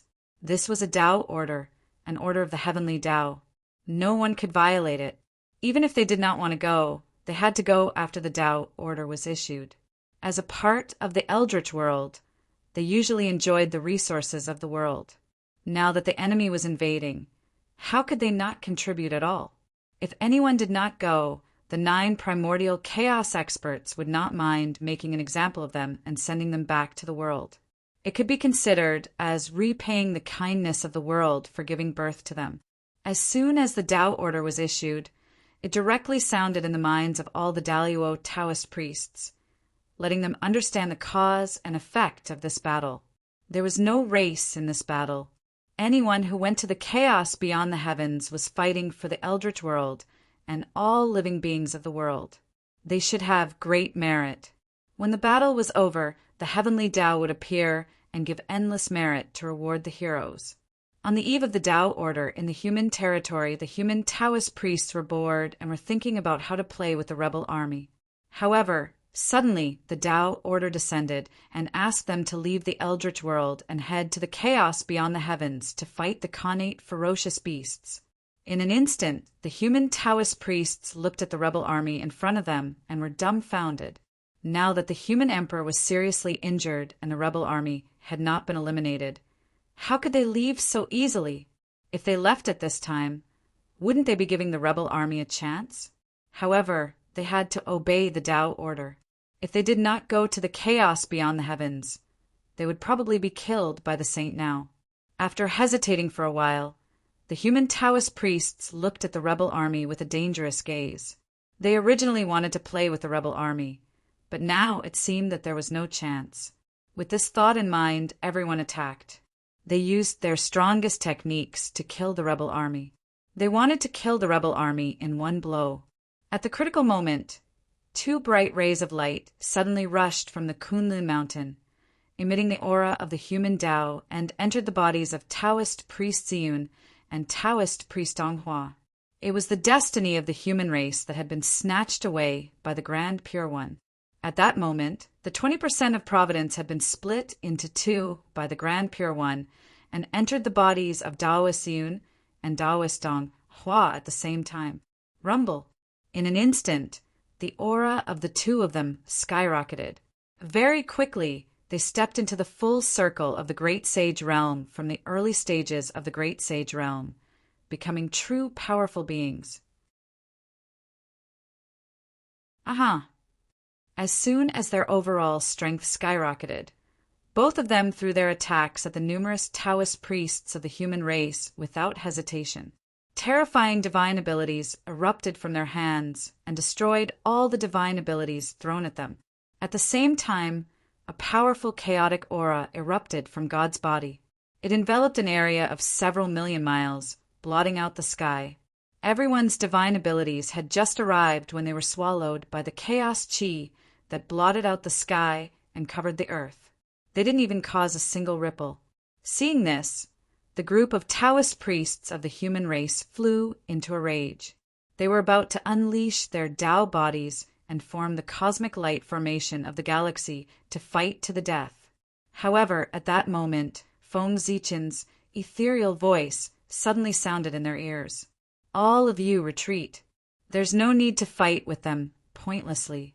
It's better to head to the chaos beyond the heavens as soon as possible and capture Khanate ferocious beasts for the human race. Remember, while ensuring your own safety, if there's a chance to capture a Khanate ferocious beast alive, do your best to do so. Don't be afraid of losses. Compared to capturing a Khanate ferocious beast alive, any loss is worth it. At the end, Feng Zichen's voice became softer and softer until it disappeared. This, everyone looked at each other. Although they didn't understand what the human emperor meant, they couldn't disobey the human emperor's orders. Therefore, everyone glared at the rebel army and said, Humph, you guys are really lucky this time. A Khanate ferocious beast happened to appear and saved your lives. Otherwise, at this point, everyone sneered and left one after another, heading to the chaos beyond the heavens to prepare for battle. Although they didn't say anything threatening in the end, everyone knew that it wasn't anything good. Seeing that the Khanate Taoist priests had left, the rebel army couldn't help but let out a long sigh of relief. With the Taoist priests around, they couldn't see any hope of winning at all. All they had was endless despair. Now that they had finally left, the huge burden on the rebel army's heart was gone. Of course they could relax. Attacking the ancestral land of the human race was just around the corner. As for the Taoist priests' threats, as long as they won the final victory and held high positions, the human Taoist priests wouldn't be able to do anything to them for the time being, no matter how strong they were. Moreover, after controlling the fate of the human race, it was hard to say who was stronger between them and the Taoist priests. TSK, have they finally made their move? In the human emperor's palace, Feng Zichen's eyes lit up when he saw the 20% of the human race's fate that was added to ancestor Hong Yin and the East Wanggong. This was his chance to take back the 20% of the human race's fate. As long as he defeated the two of them, the 20% of the human race's fate that the Grand Pure One had taken away would not only flow back to the human race, but it would also bring the fate of the ancient powerhouses who had reincarnated into the human race's fate. With this, the fate of the human race would undoubtedly increase by a lot. This was good fortune. Judging from the current situation of the human race, their fate had almost reached its peak. There was basically no possibility of them becoming stronger on their own. If they wanted to continue pretending to be strong, they could only devour the fate of other races. However, devouring the fate of other races was not that simple. Other than making them take the initiative to submit, they could only suppress them with force. However, they could suppress them with force. Now, there were many powerful beings who were dissatisfied with the human race. However, they couldn't find a suitable reason to attack the human race. If the human race took the initiative to start a war and attack other races, wouldn't that be a reason to come knocking on their door? At that time, the saint would raise his arm and call for help. The human race would become the public enemy of the world. If it really developed to this extent, even if the human race was the protagonist of the world, they would not be able to escape the fate of defeat. Since they could not take the initiative to attack, they could only wait passively for others to submit. This was much more difficult than suppressing them with force. Even Feng Zichen could not think of a way to do this in a short time. However, now he did not need to think of a way. The saint had taken the initiative to send him fate. The fate of the ancient powerhouses who had reincarnated into the human race was not a small number. It was comparable to several powerful races. At the very least, it could increase the fate of the human race by 5% or even 10%. How could he not take the benefits that were sent to him? Therefore, Feng Zichen allowed these rebels to grow stronger. Now, the stronger they were, the more fate they would accumulate. When Feng Zichen finally set things right, they would be able to obtain more benefits. As for going overboard, it did not exist. If it really went overboard, Feng Zichen would directly reveal his trump card and release the human Tao Imperial Court. With the fate of the ancient human race, he would pour the fate of the human race into the fate of the current human race. He would stabilize the universe in one fell swoop and sweep away all the turmoil. If the human Tao Imperial Court was not enough, he still had the heavenly fiend path, the Yin Court, and the myriad realms trading city. I, Feng Zichen, am the biggest old schemer in the primordial world. I have the human emperor, the great emperor of Ziwei, the great emperor of North Star, the great emperor of Fengdu, the great emperor of the South Pole, and a series of other identities, as well as an unimaginable layout, with countless trump cards. How could he go overboard? Wasn't this a joke? With so many trump cards, any few of them could calm the current chaos of the human race in one fell swoop. Uh, Looking outside and seeing that the rebel army had already begun to attack the city, Feng Zichen could not help but shake his head. The rebel army's attack was very strong. If he did not send volunteers, those divine cities would not be able to be defended. The divine cities were very powerful, but they had a flaw, and that was that they did not attack the inside. What did that mean? In other words, if there were foreign invaders, the power of the divine cities would be fully unleashed to resist the invasion of foreign enemies or to kill foreign enemies. However, if a civil war broke out among the human race, the power of the divine cities would not be activated. Compared to ordinary cities, there was no difference except that it was a little harder. Why was there such a setting? Of course, it was because Feng Zichen had deliberately set it up. If he did not do so, when the power of the divine cities was unleashed, how could the rebel army attack? Without the Daluo Taoist priests who could break through the defenses of the divine cities. In this way, even if the Daluo Taoist priests left, the rebel army would still not be able to advance. Then, how could Feng Zichen carry out his next plan? These were all living fates. How could he give them up? In order to give the rebel army a chance to attack the ancestral land of the human race, Feng Zichen had really put in a lot of effort. Retracting his gaze from the rebel army, Feng Zichen looked at the heavenly realm that overlapped with the human territory. At this moment, after being nourished by the earth chi of the human territory and nurtured by the origin of countless experts, the heavenly realm could be put to use, although it had not been fully opened. Seeing this, Feng Zichen's expression changed slightly, and he called for one of his trusted aides. He took out the 10,000 God painting and ordered the aide, "Pass down my order. Gather all the skilled craftsmen of the human race and build a 10,000 God platform outside the Emperor's city based on the layout of the Gaochen Celestial Palace. Then, when the 10,000 God platform is completed, stick this painting on it." With that, Feng Zichen handed the 10,000 God painting to the aide. Building the 10,000 God platform and taking out the 10,000 God painting meant that he was about to become a god. At this point in the war, it was time for the curtains to become a god. "Yes, your majesty." After the aide took the 10,000 God painting, he left to gather people to build the 10,000 God platform. 3 secs, your doomsday has arrived.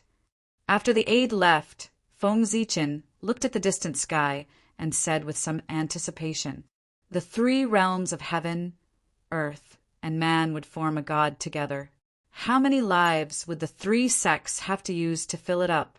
Moreover, at this point in the war, the agreement in the Purple Cloud Palace could be said to be completely invalid.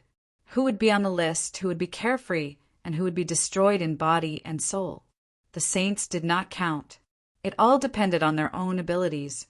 Oh, right. The 3 sects here referred to Chan sect, Jia sect, and Western sect. Not Chan sect, Jia sect, and Rin sect. There were only 2 people in the entire Rin sect. This God-conferment tribulation had nothing to do with them. It was most suitable for the Western sect to replace the Rin sect. Who asked them to have more people? This God-conferment tribulation was destined from the beginning. Whoever had more disciples would be at a disadvantage. The human emperor had ordered to gather all the skilled craftsmen in the world to build the 10,000 God platform. As soon as the order was issued, the world was in an uproar. Many skilled craftsmen moved and rushed to the human emperor's city through the teleportation flying ship. Even many people from the Gaochen heavenly palace came to the mortal world. Although they did not know what the 10,000 God platform was, they knew that it was the human emperor's order. If they succeeded, wouldn't they show their faces in front of the human emperor?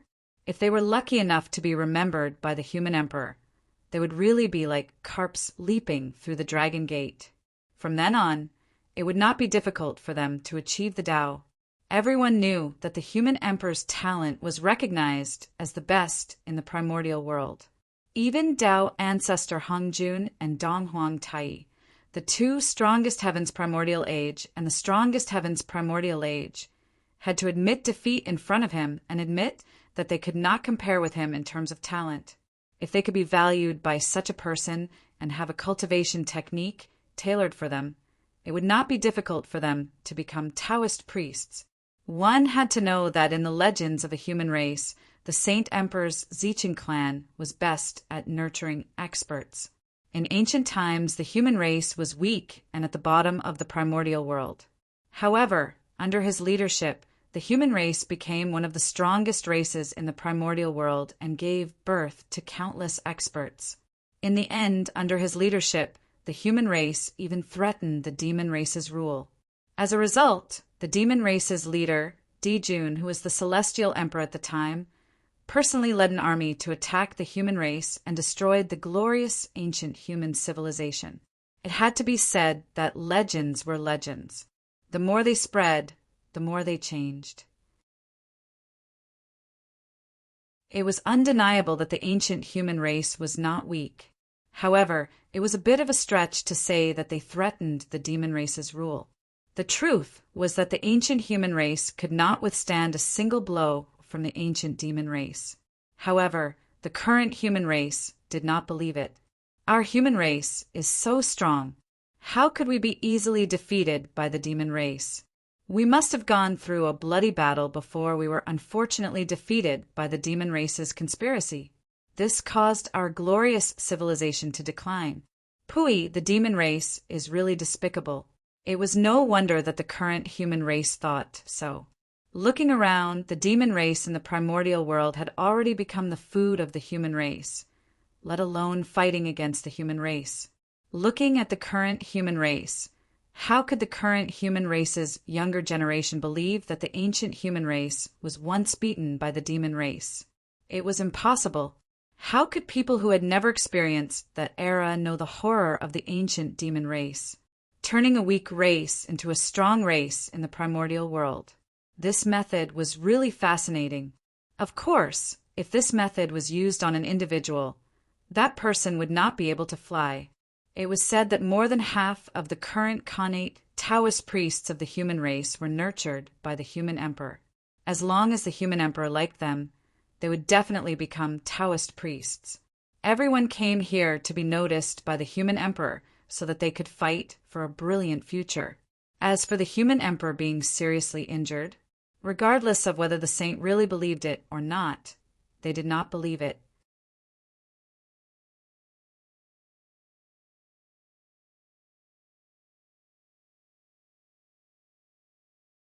Chapter 782. Their sage emperor loved faking his death the most. It was possible that his heavy injuries this time were also an act. The sage emperor was a wily old fox, ahem, wise and mighty. How could he be tricked by a saint? This serious injury was definitely an act. His true self was hiding in the human emperor palace. He must be secretly plotting something. Perhaps the old man was staring at this place. Thinking of this, everyone subconsciously puffed out their chests and perked up. They had to perform well later to leave a good impression on the sage emperor.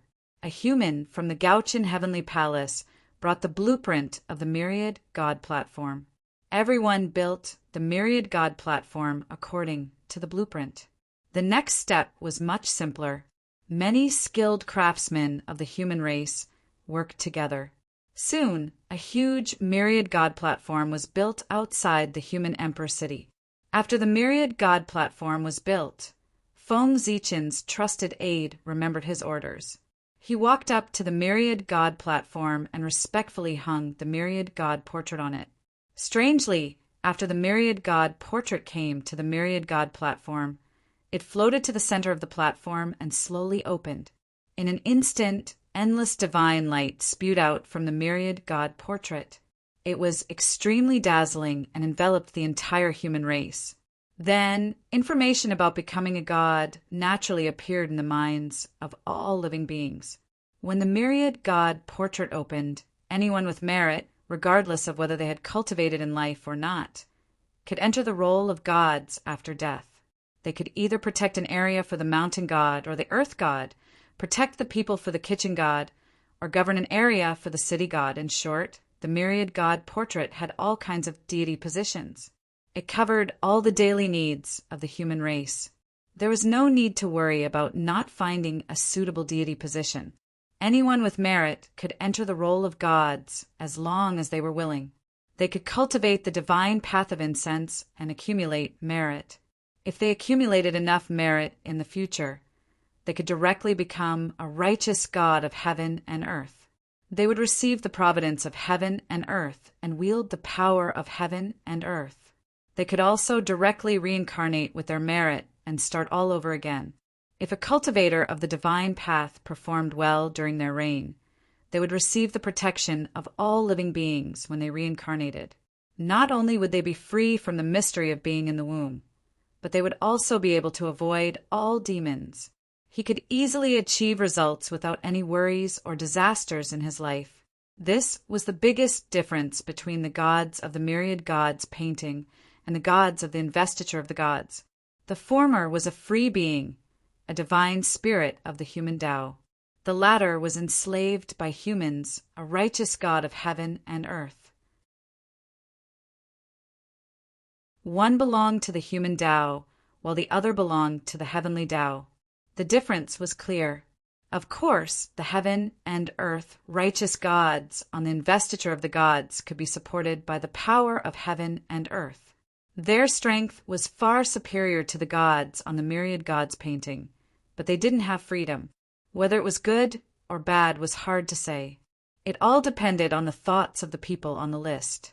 As soon as the news of godhood spread, the high-level cultivators were still fine, but the low-level cultivators and ordinary people became excited. Based on the current situation of the human race, those who were still unable to set foot on the path of cultivation had to have terrible talent. Even if they were not born with spiritual chi, they were not far from it. It was almost impossible for such a person to cultivate. However, the appearance of the myriad gods diagram had given them another choice. That was the incense divine Tao. If he couldn't absorb the spiritual energy of heaven and earth, then wouldn't he be able to absorb the power of faith? If he absorbed the power of faith and became a human Tao god, he would still be able to grow stronger. Moreover, he would be able to accumulate merit. This was another path of transcendence. How could ordinary mortals not be excited? It was human nature to pursue extraordinary power. As for the low-level cultivators, they were even more excited than ordinary people. Low-level cultivators were people whose cultivation levels were not high enough and whose potential had been exhausted. It would be very difficult for them to improve in the future. These people had no future and couldn't see any room for improvement. They had long despaired. However, the appearance of the myriad gods diagram allowed them to see another path of advancement. How could they not be excited?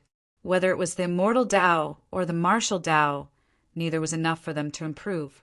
Since that was the case, they were willing to try the incense divine Tao. After all, their situation was already like this. It didn't matter if they failed. These low-level cultivators were different from ordinary humans. They had already tasted the joy of power. Therefore, their pursuit of power was even more intense than that of ordinary humans. Good, the opportunity had come. The key now was, how would he obtain merit? Not everyone had merit on their bodies.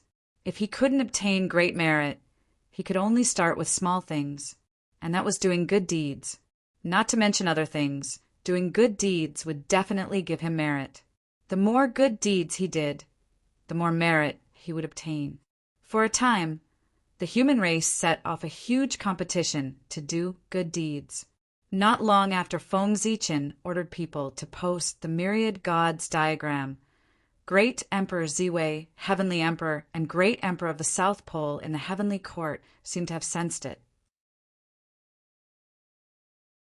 They jointly took out the investiture of the gods and hung it on the southern heavenly gate. Once the investiture of the gods was out, the immortal god calamity began.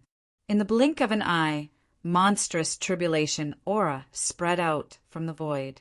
Soon, it spread to every corner of the chaos realm. At this time, all those who cultivated the postnatal Tao sensed that the immortal god calamity had arrived. If they wanted to take another step forward, they had to step into the mortal world and transcend the tribulation. If they passed it, everything would be fine. They would be free for an eternity. If they couldn't, everything would be over.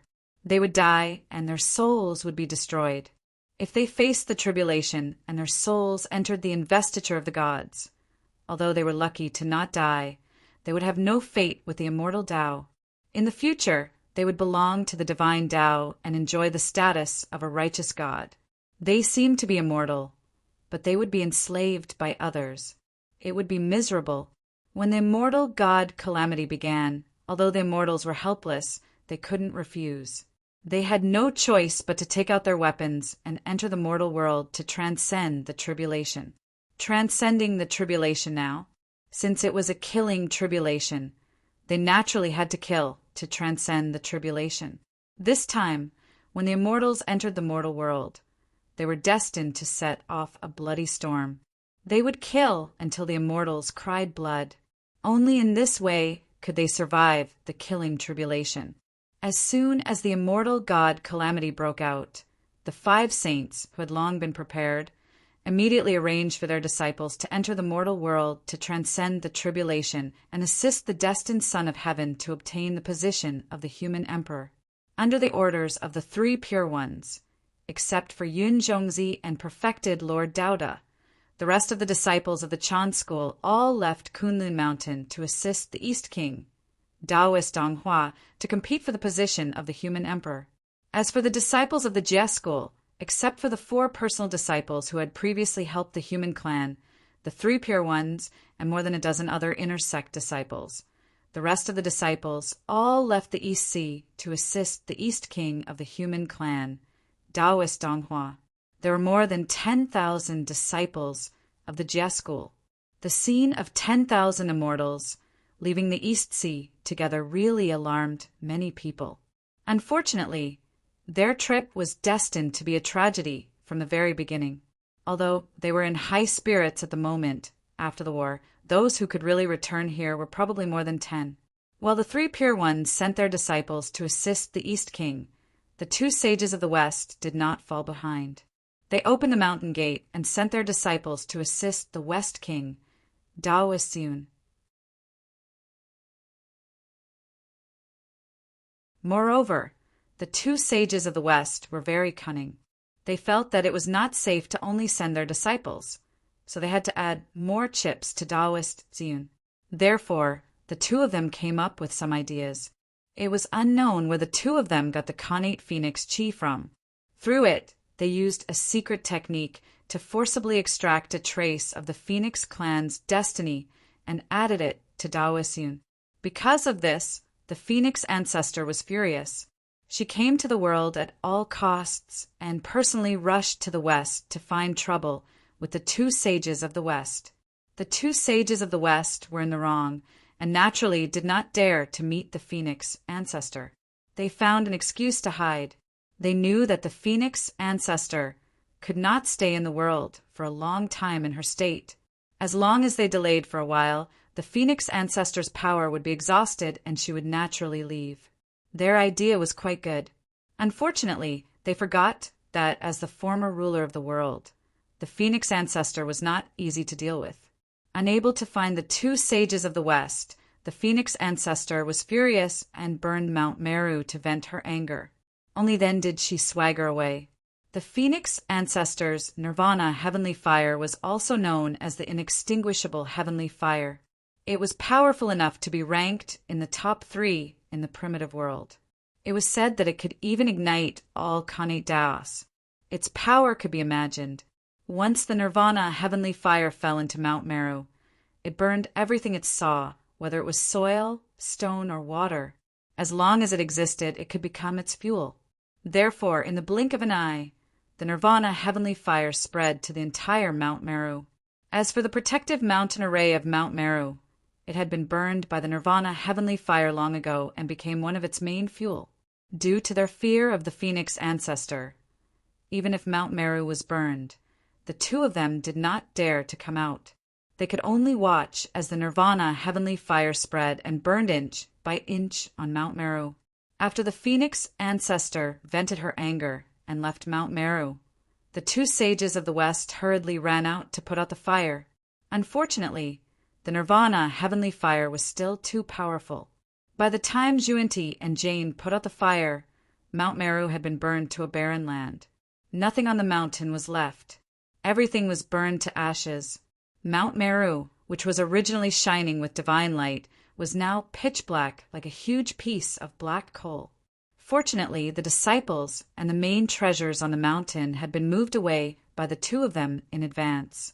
Otherwise, the Western sect would have lost more than that. It would have been enough to make the two sages of the Western sect vomit blood. However, even so, the two sages of the Western sect had lost a lot of face this time. Their mountain gate had been burned. How could they not be embarrassed? Fortunately, the two of them were already used to the destruction of their mountain gate and did not care too much. It had to be said that Mount Meru was quite unlucky. There were only two owners in total, but each one was worse than the other. First, it was destroyed once by the demon ancestor Luoho. Then, it was destroyed several times by the West sect. The two of them were already used to it. They had also repaired Mount Meru. From this, it could be seen how many times Mount Meru had been destroyed. This was the divine mountain in the primordial world, second only to Mount Kunlun. It was the ancestral mountain of the West. The most miserable sacred mountain in the primordial world was Mount Meru. It was the most miserable. After Mount Meru was destroyed, the two sages of the Western sect were heartbroken. Why did they take the risk of offending the Phoenix ancestor and forcibly extract the fate of the Phoenix clan and bless Taoist Thune? Did they still remember the image of the Shang dynasty's fate? The destined Xian bird descended and gave birth to the Shang dynasty. The image of the Shang dynasty's fate was the Xian bird. The Xian bird was one of the 5 phoenixes. It was one of the descendants of the phoenix. Before Feng Zichen became the human emperor, he was the son of the Shang emperor, although in the end he replaced the Xian bird with Xianhua and reset the universe. However, it was undeniable that there was more or less a trace of the Xian bird's aura in the current human clan's fate. The two sages of the Western sect had sensed the aura of the Xian bird. That was why they had coveted the fate of the Phoenix clan. That was what they thought. Although the Xian bird was strong, it was still weaker than the Phoenix clan. In this way, they could transform Taoist Xune's fate into the image of the Phoenix clan. Wouldn't they be able to suppress the human emperor? It had to be said that the two sages of the Western sect were really geniuses. They could even come up with such an idea. It was indeed as they thought. If the image of Taoist Xune's fate appeared in the form of the Phoenix clan, it could indeed restrain the Xian bird. Although it was only a trivial trace, there was no room for error in the battle of the Great Path. If they could take advantage of it, they would take advantage of it, because the point that they did not care about might become the last straw that broke the camel's back in the end. It would become the key to victory. This, on Mount Kunlun, the 3 pure ones saw the performance of the two sages of the Western sect. The expressions on their faces were extremely interesting. They did not expect that there would be someone who was so shrewd that they would not let go of even the slightest opportunity. Hiss! In the human emperor's palace, Feng Zichen saw the performance of the two sages of the Western sect and could not help but gasp. The two of them were so terrifying that they really could not be kept alive. This time he had really met his match. This shrewdness was half of his style. Unfortunately, he really had too many backup plans, so many that he could not bear to use them to bully the other party. Otherwise, with just the two sages of the Western sect's move, Feng Zichen would have to find a way to break the situation now. But there were no ifs in reality. Feng Zichen, who had countless trump cards, was now sitting calmly on the fishing platform, watching the performance of the 5 sages unhurriedly. In this wave, he was already invincible. Countless years of painstaking calculations were not in vain.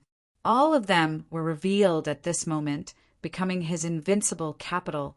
Unless Pangu came back to life and stood on the side of the three pure ones, Feng Zichen would never fail.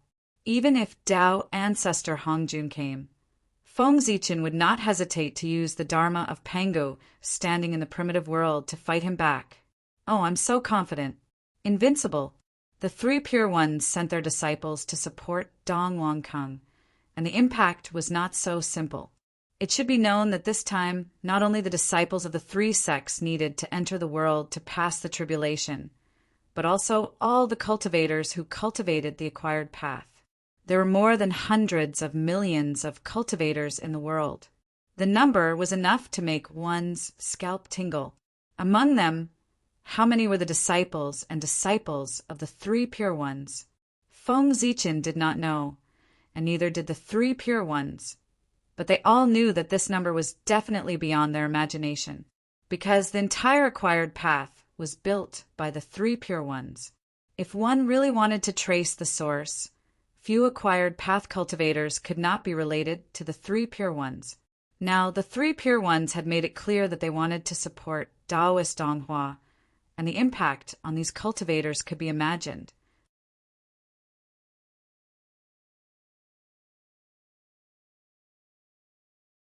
Chapter 783.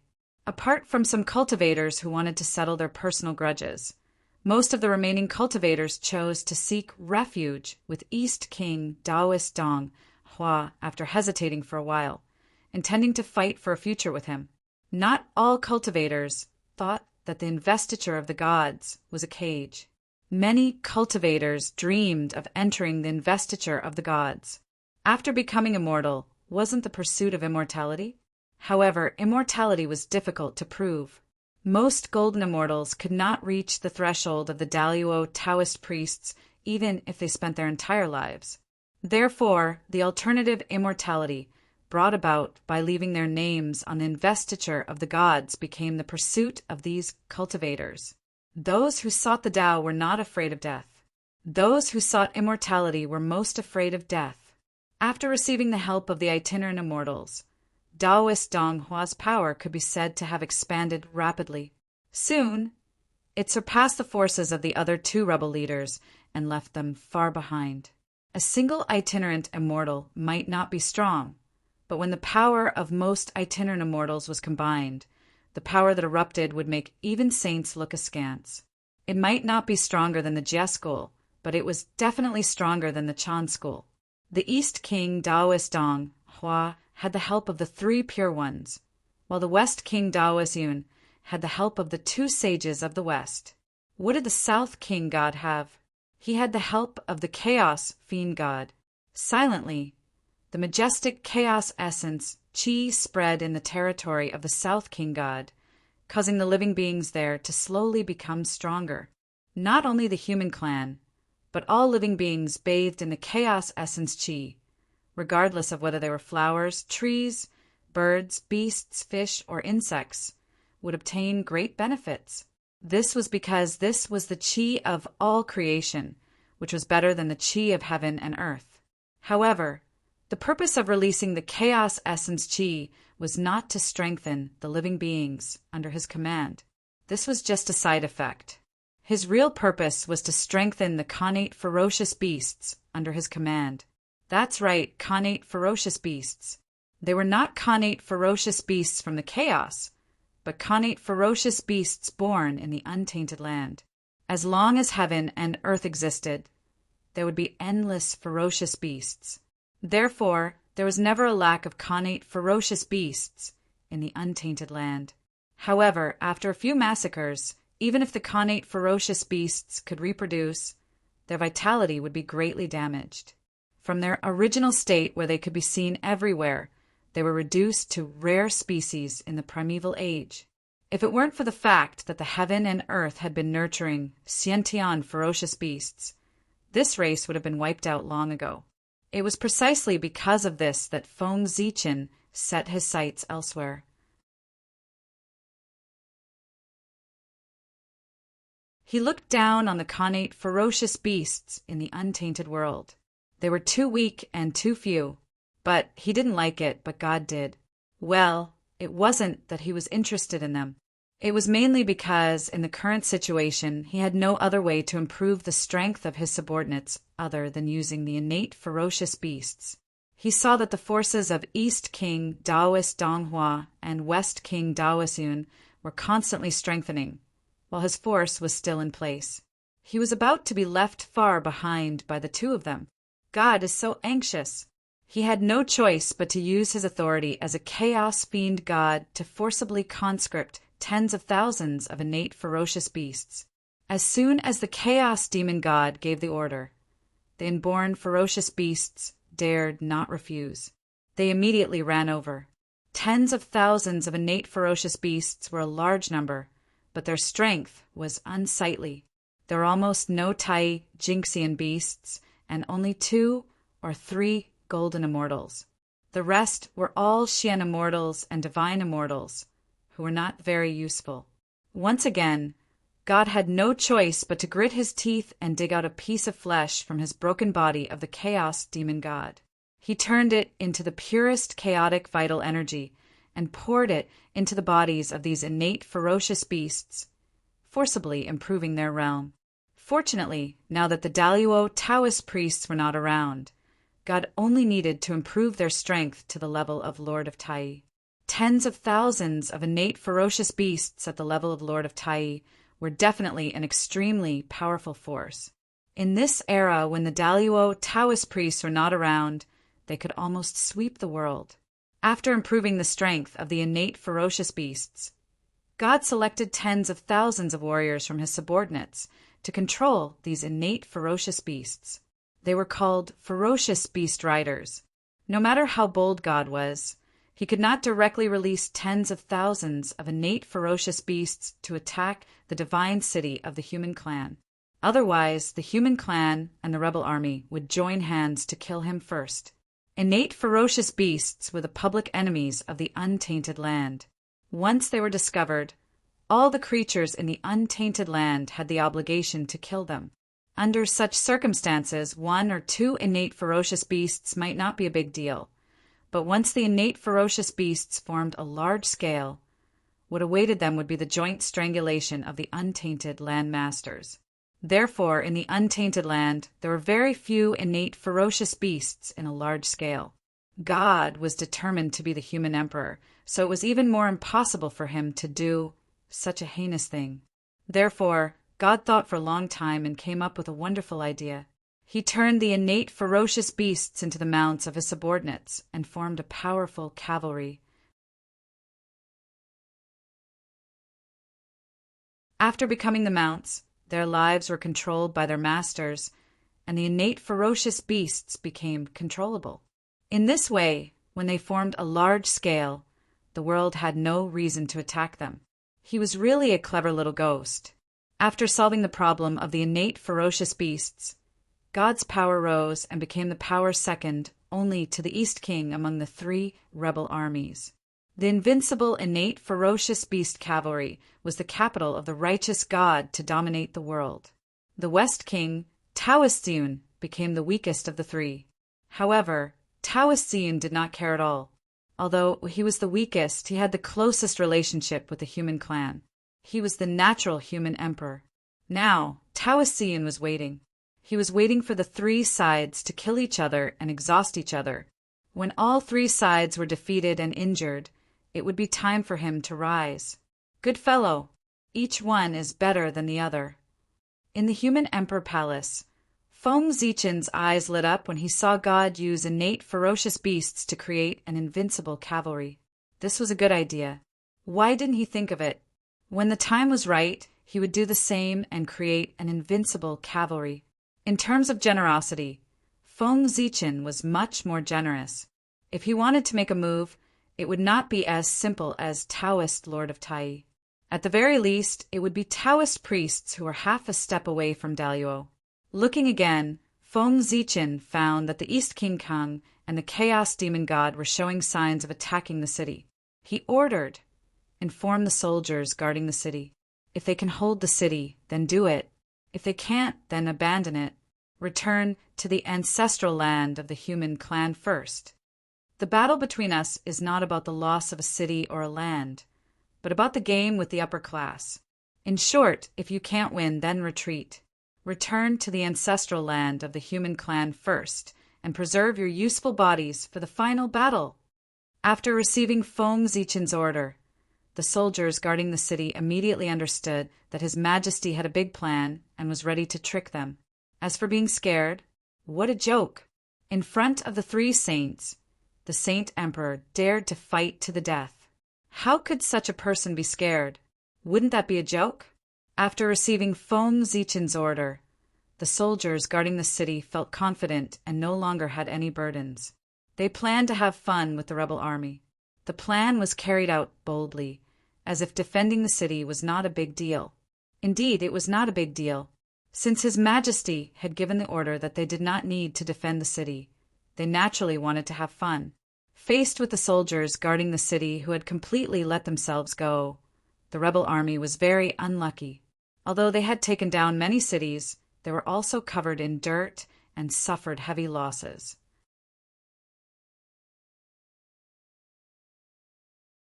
Just as the battle between the two sides became more and more intense, the netherworld, which had been silent for many years, finally moved.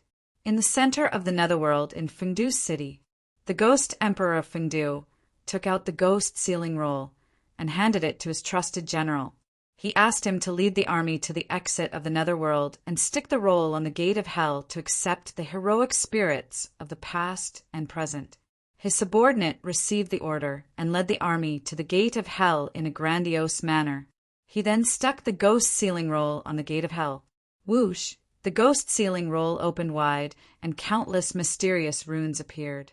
They reflected a faint cold light, causing the already cold and desolate netherworld to become even colder. Boom! In the next moment, monstrous Yin Qi spread out and surged out from the ghost sealing roll. It poured into the human world, and in an instant it spread across the entire primordial land. In an instant, thousands of ghosts sensed it and let out mournful ghost howls. They swept up gusts of Yin wind and swept towards the netherworld. These were all heroic spirits who had died in battle. Although they were dead, their fighting spirit was not extinguished. They had turned into indestructible heroic spirits that lingered in the world. Originally, when the murderous qi on these heroic spirits was almost worn away, the investiture of the gods would descend and lead them into the heavenly realm, turning them into heavenly soldiers to guard the heavenly court. But now, with the appearance of the ghost sealing roll, after sensing the aura of these indestructible heroic spirits, it directly put these heroic spirits away and prepared to turn them into Yin soldiers to guard the Yin court. In other words, these indestructible heroic spirits had no fate with the investiture of the gods. Such a huge commotion caused by the ghost sealing roll naturally alarmed the saints on Mount Kunlun. What does the netherworld want to do? Opening their eyes, the 5 saints looked in the direction of the netherworld with gloomy eyes. With the addition of the ghost sealing roll, the power of the investiture of the gods would be stronger. At the same time, the saints would suffer more losses. This was because the names on the roll had to be filled with the lives of their disciples. The 5 saints were furious. They really wanted to kill the netherworld and tear the ghost sealing roll into pieces. Unfortunately, they couldn't. Even saints had to think about the overall situation. Now, with a great enemy outside, the 9 chaos demon gods swaggered in the chaos beyond the heavens. It was not the time to start a civil war. Otherwise, if anything went wrong, they would be the sinners of the primordial world. You're lucky to have come at the right time. We'll let you off this time. In the future, we'll settle the karma. The 5 saints looked coldly in the direction of the netherworld and withdrew their gazes. This time, they temporarily gave up on breaking into the netherworld to settle the score with the ghost emperor of Fengdu for the sake of the overall situation. However, this did not mean that this matter would be over just like that. The 5 saints were petty and very vengeful. There would be more trouble in the future. This matter was not over. Feng Zichen did not care about what the 5 saints thought at all. In fact, he could not even be bothered to care about the 3 rebel armies attacking and seizing territory. because there was no need. In his eyes, the various cultivation bases of the rebel armies were like children playing around. They were all under his control, so how could they attract his attention? Just as Feng Zichen had planned, the human army retreated in defeat, constantly losing territory and retreating. The three allied armies pressed forward step by step, attacking and seizing territory along the way, gradually forcing their way to the ancestral land of the human race. They won so easily that even the three rebel armies sensed that something was wrong. However, they had no choice. Even if they knew that it was a trap, they had to grit their teeth and step on it. At this time, there was no possibility of retreat. They could only grit their teeth and continue forward.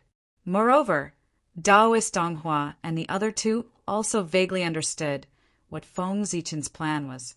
He was shrinking his strength and concentrating his main force in the ancestral land of the human race.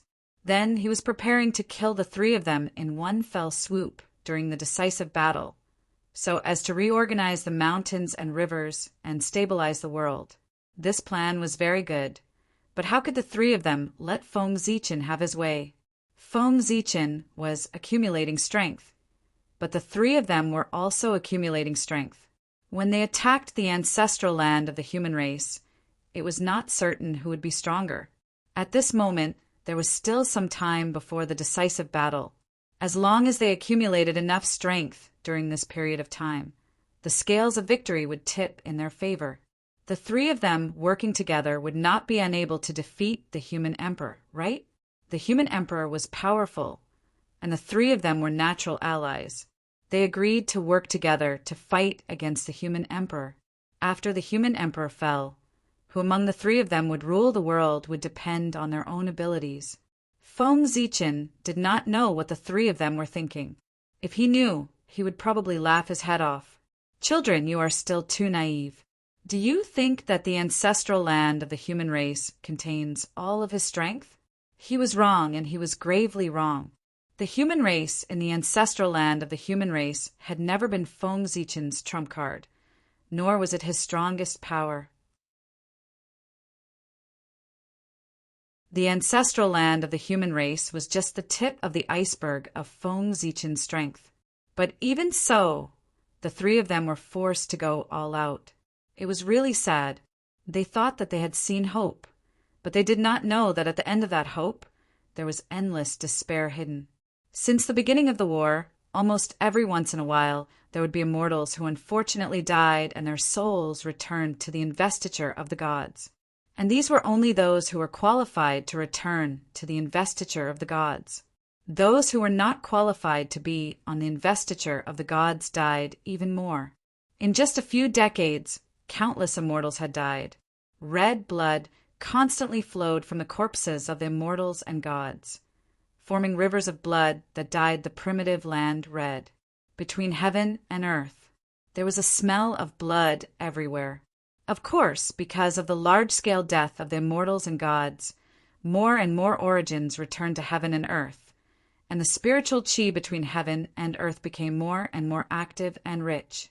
If one could ignore the blood-stained mountains and rivers, in a trance, one would think that a golden age had arrived. A golden age stained with blood. It was believed that when the calamity was over, heaven and earth would usher in a golden age of cultivation. This was what it meant to abolish and rebuild. However, Feng Zichen no longer paid attention to heaven and earth, because at this moment the attention of the great masters, including him and the saints, was no longer in the primitive world, but in the chaos outside the heavens.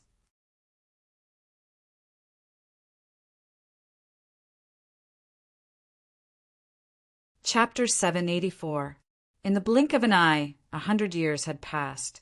Countless primordial ferocious beasts began to attack the untainted land under the orders of the 9 chaos demon gods.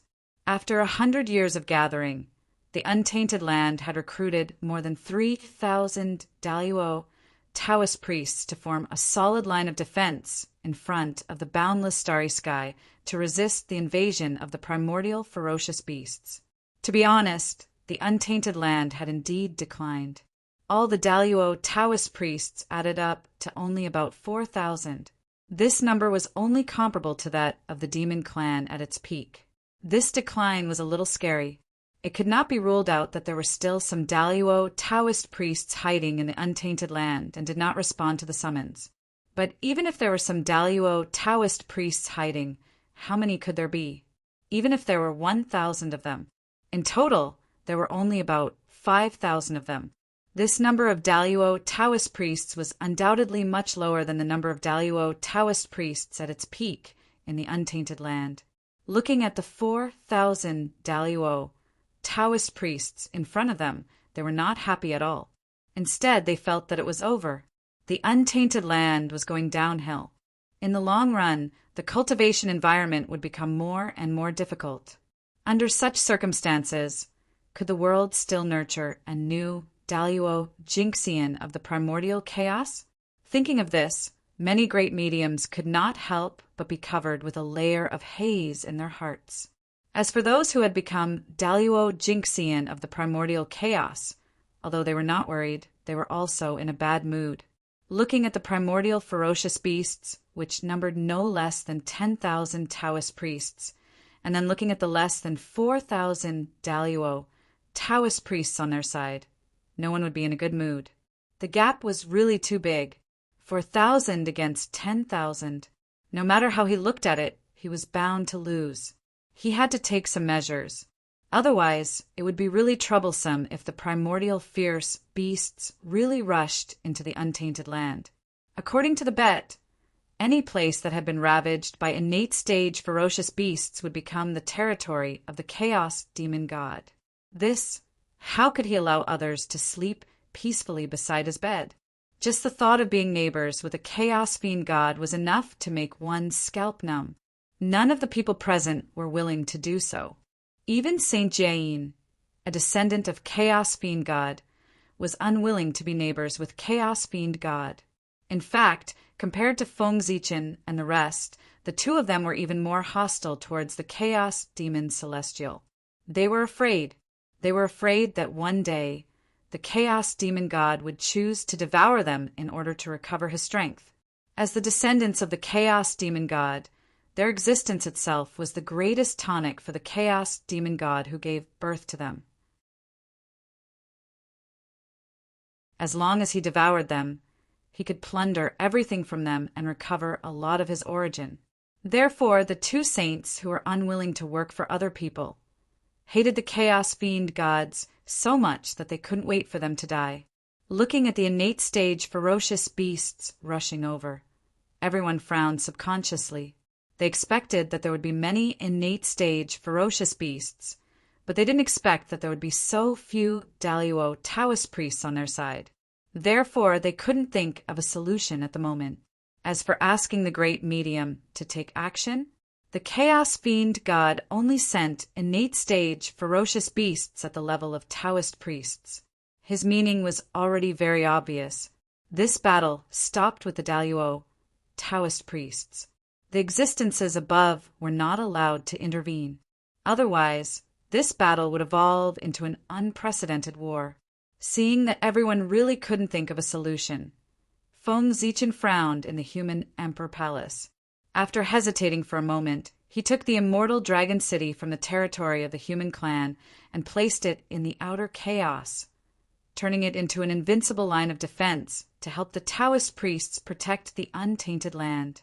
Seeing this, even the 5 saints who were extremely dissatisfied with Feng Zichen couldn't help but lower their noble heads and thank Feng Zichen.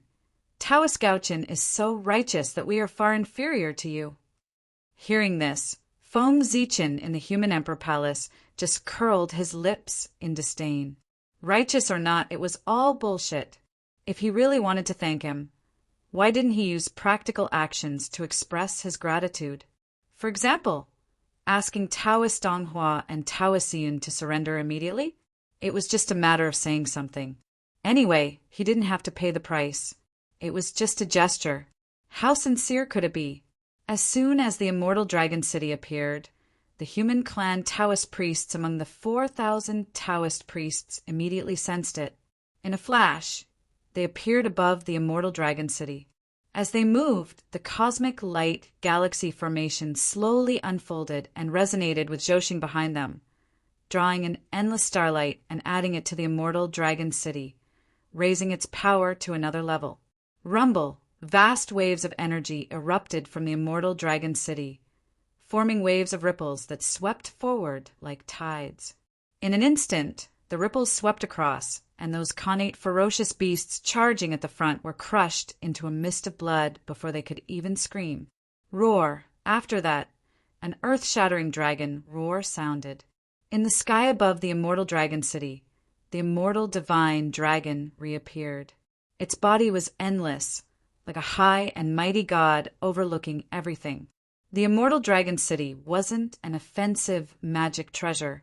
It was a defensive magic treasure. The more people who used it, the more power it could unleash.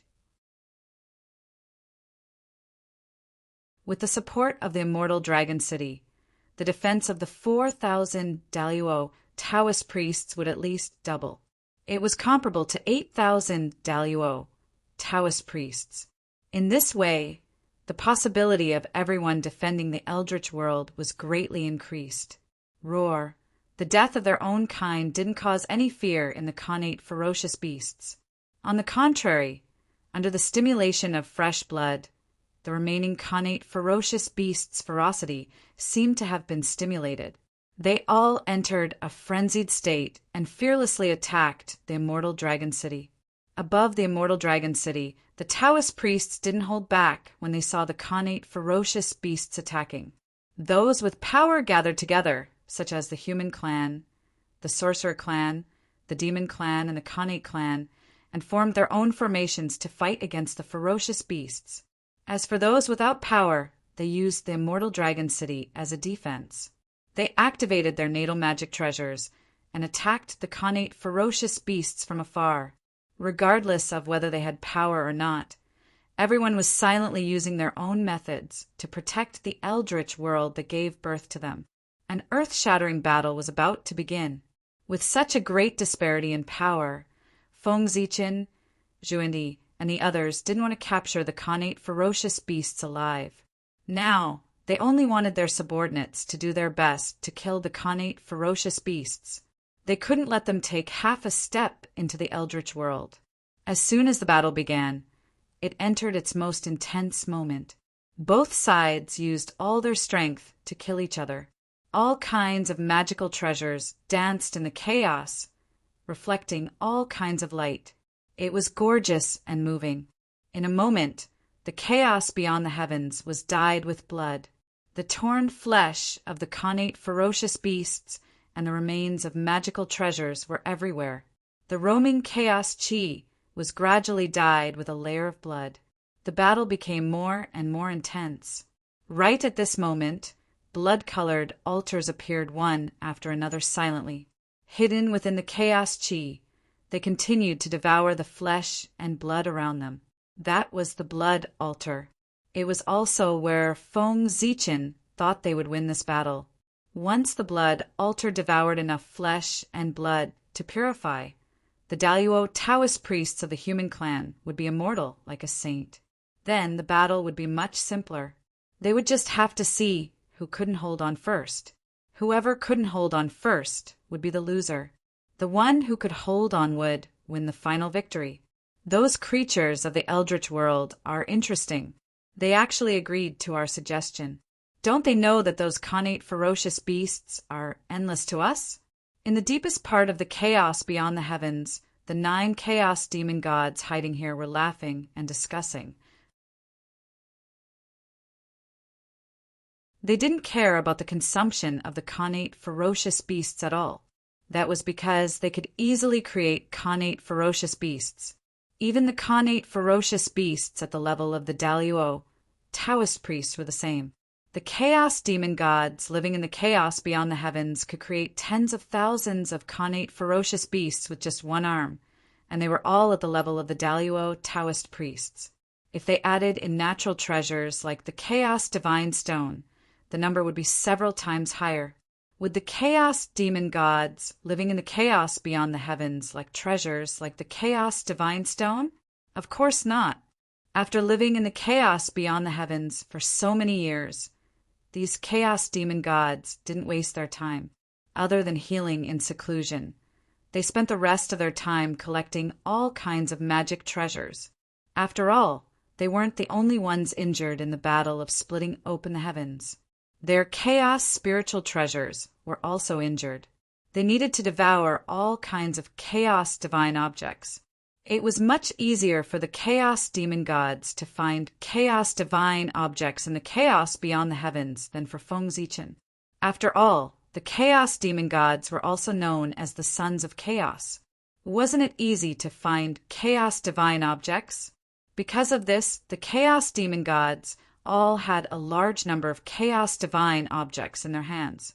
This meant that as long as they were willing, they could create a large number of high-level connate ferocious beasts through the chaos divine objects with just a little bit of their origin. The number of chaos divine objects they could create depended on how many chaos divine objects they had.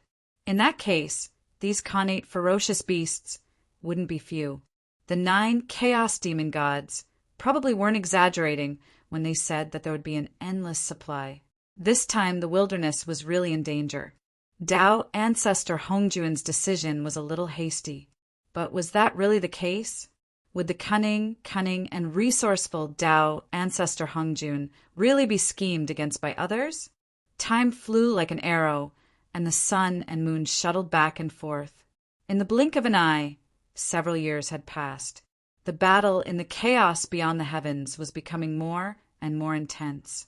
At this moment, not only had the connate ferocious beasts suffered heavy casualties, but the wilderness had also seen blood. Huge cracks had appeared on the immortal dragon city. Although the immortal power was constantly repairing the cracks, the speed at which the cracks were expanding was far faster than the speed at which the immortal power was repairing it. This also caused the cracks on the immortal dragon city to be difficult to repair. The cracks on the immortal dragon city also indicated that there was a flaw in its invincible defense. Through these flaws, the connate ferocious beasts' attacks surged in like tidal waves, bringing great pressure to the wilderness Taoist priests. Gradually, Taoist priests were injured, and then Taoist priests were gradually unable to withstand the attacks. They were torn apart by the violent super skills, and their blood splattered everywhere. With the first Taoist priest falling, there would be a second, a third, and a fourth. Soon, dozens of Taoist priests had fallen. Seeing that the situation wasn't good, the wilderness tribes immediately took on the responsibilities that they should have. The wilderness tribes, led by the human tribe, including the demon tribe, the sorcerer tribe, and the connate tribe, stepped forward bravely and blocked the immortal dragon city's flaws, facing the most dangerous situation directly. With the help of the human tribe and the other tribes, the pressure on the itinerant cultivators and the small tribes was greatly reduced. However, the pressure on the tribes multiplied. Especially the human tribe, they were facing the greatest pressure. Among the more than 4,000 connate Taoist priests present, the human tribe Taoist priests were the most numerous, but they weren't the strongest.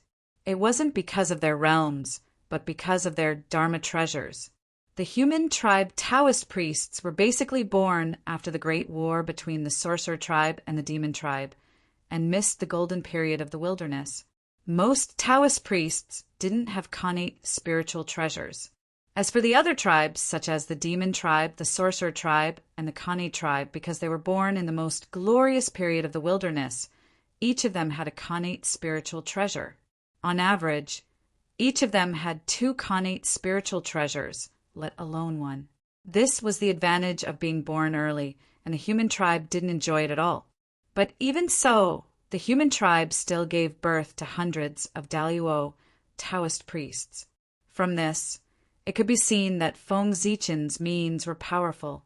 In terms of cultivating experts, even Tao ancestor Hong Jun couldn't compare to Feng Zichen. An ordinary connate spiritual treasure could increase the strength of Daluo Taoist priests by at least 3 times. If it was a powerful connate spiritual treasure, it could increase their strength by several times. From this, It could be seen that Khanate spiritual treasures were important to Daluo Taoist priests. The human tribe Taoist priests were at a disadvantage because they didn't have Khanate spiritual treasures. As a result, even though they had the most Daluo Taoist priests, they weren't the strongest in terms of power. Similarly, without the help of Khanate spiritual treasures, the human tribe Taoist priests were also having a harder time than others when facing the attacks of Khanate ferocious beasts. In the distance, Great Emperor Ziwei's heart skipped a beat when he saw this scene.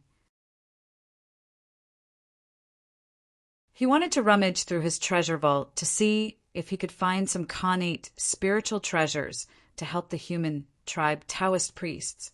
However, before Great Emperor Ziwei could take action, Saint Taiching suddenly sighed and said, "Sai, they're the heroes of the primordial heroes." Alas, they are all heroes who guard the untainted world. How can I bear to watch them fight barehanded? Let me do something for them. As he spoke, Saint Taiching waved a sleeve and took out dozens of Khanate spiritual treasures. He threw them at the human tribe Taoist priests. After him, the Heavenly Lord of Primordial Beginning also took out dozens of Khanate spiritual treasures expressionlessly and threw them to the human tribe Taoist priests. As for the Grand Master of Heaven, he had given away his treasures many times. No matter how rich he was about to run out. However, this time he gritted his teeth and took out more than 10 Khanate spiritual treasures without hesitation. Although there weren't many of these Khanate spiritual treasures, and they were far less than the Khanate spiritual treasures that Saint Taiching and the Heavenly Lord of Primordial Beginning had taken out, they won in terms of quality.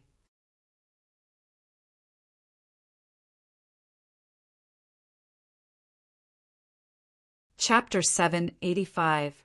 The Grand Master of Heaven's Khanate spiritual treasures were all superior grade Khanate spiritual treasures, except for a few. The Taiching Saint and the Primeval Lord of Heaven had taken out many Khanate spiritual treasures, but most of them were mid-grade and low-grade. In terms of value, they were not as valuable as the Grand Master of Heaven's Khanate spiritual treasures. It was no wonder that the Grand Master of Heaven felt the pinch. He had really lost a lot of money this time.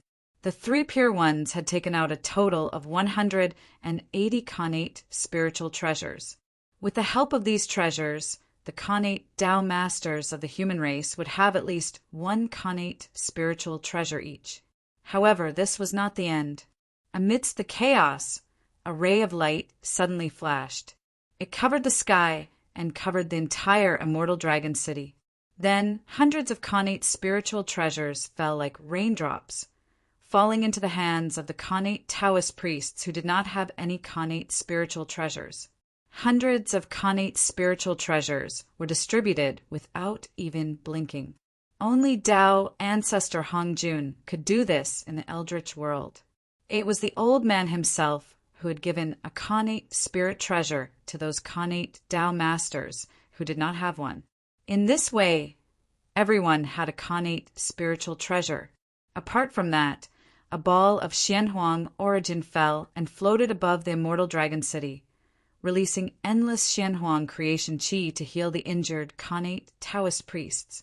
With the help of Tao ancestor Hongjun, the Eldritch world's tiredness was swept away, and they once again faced the Khanate ferocious beasts in peak condition.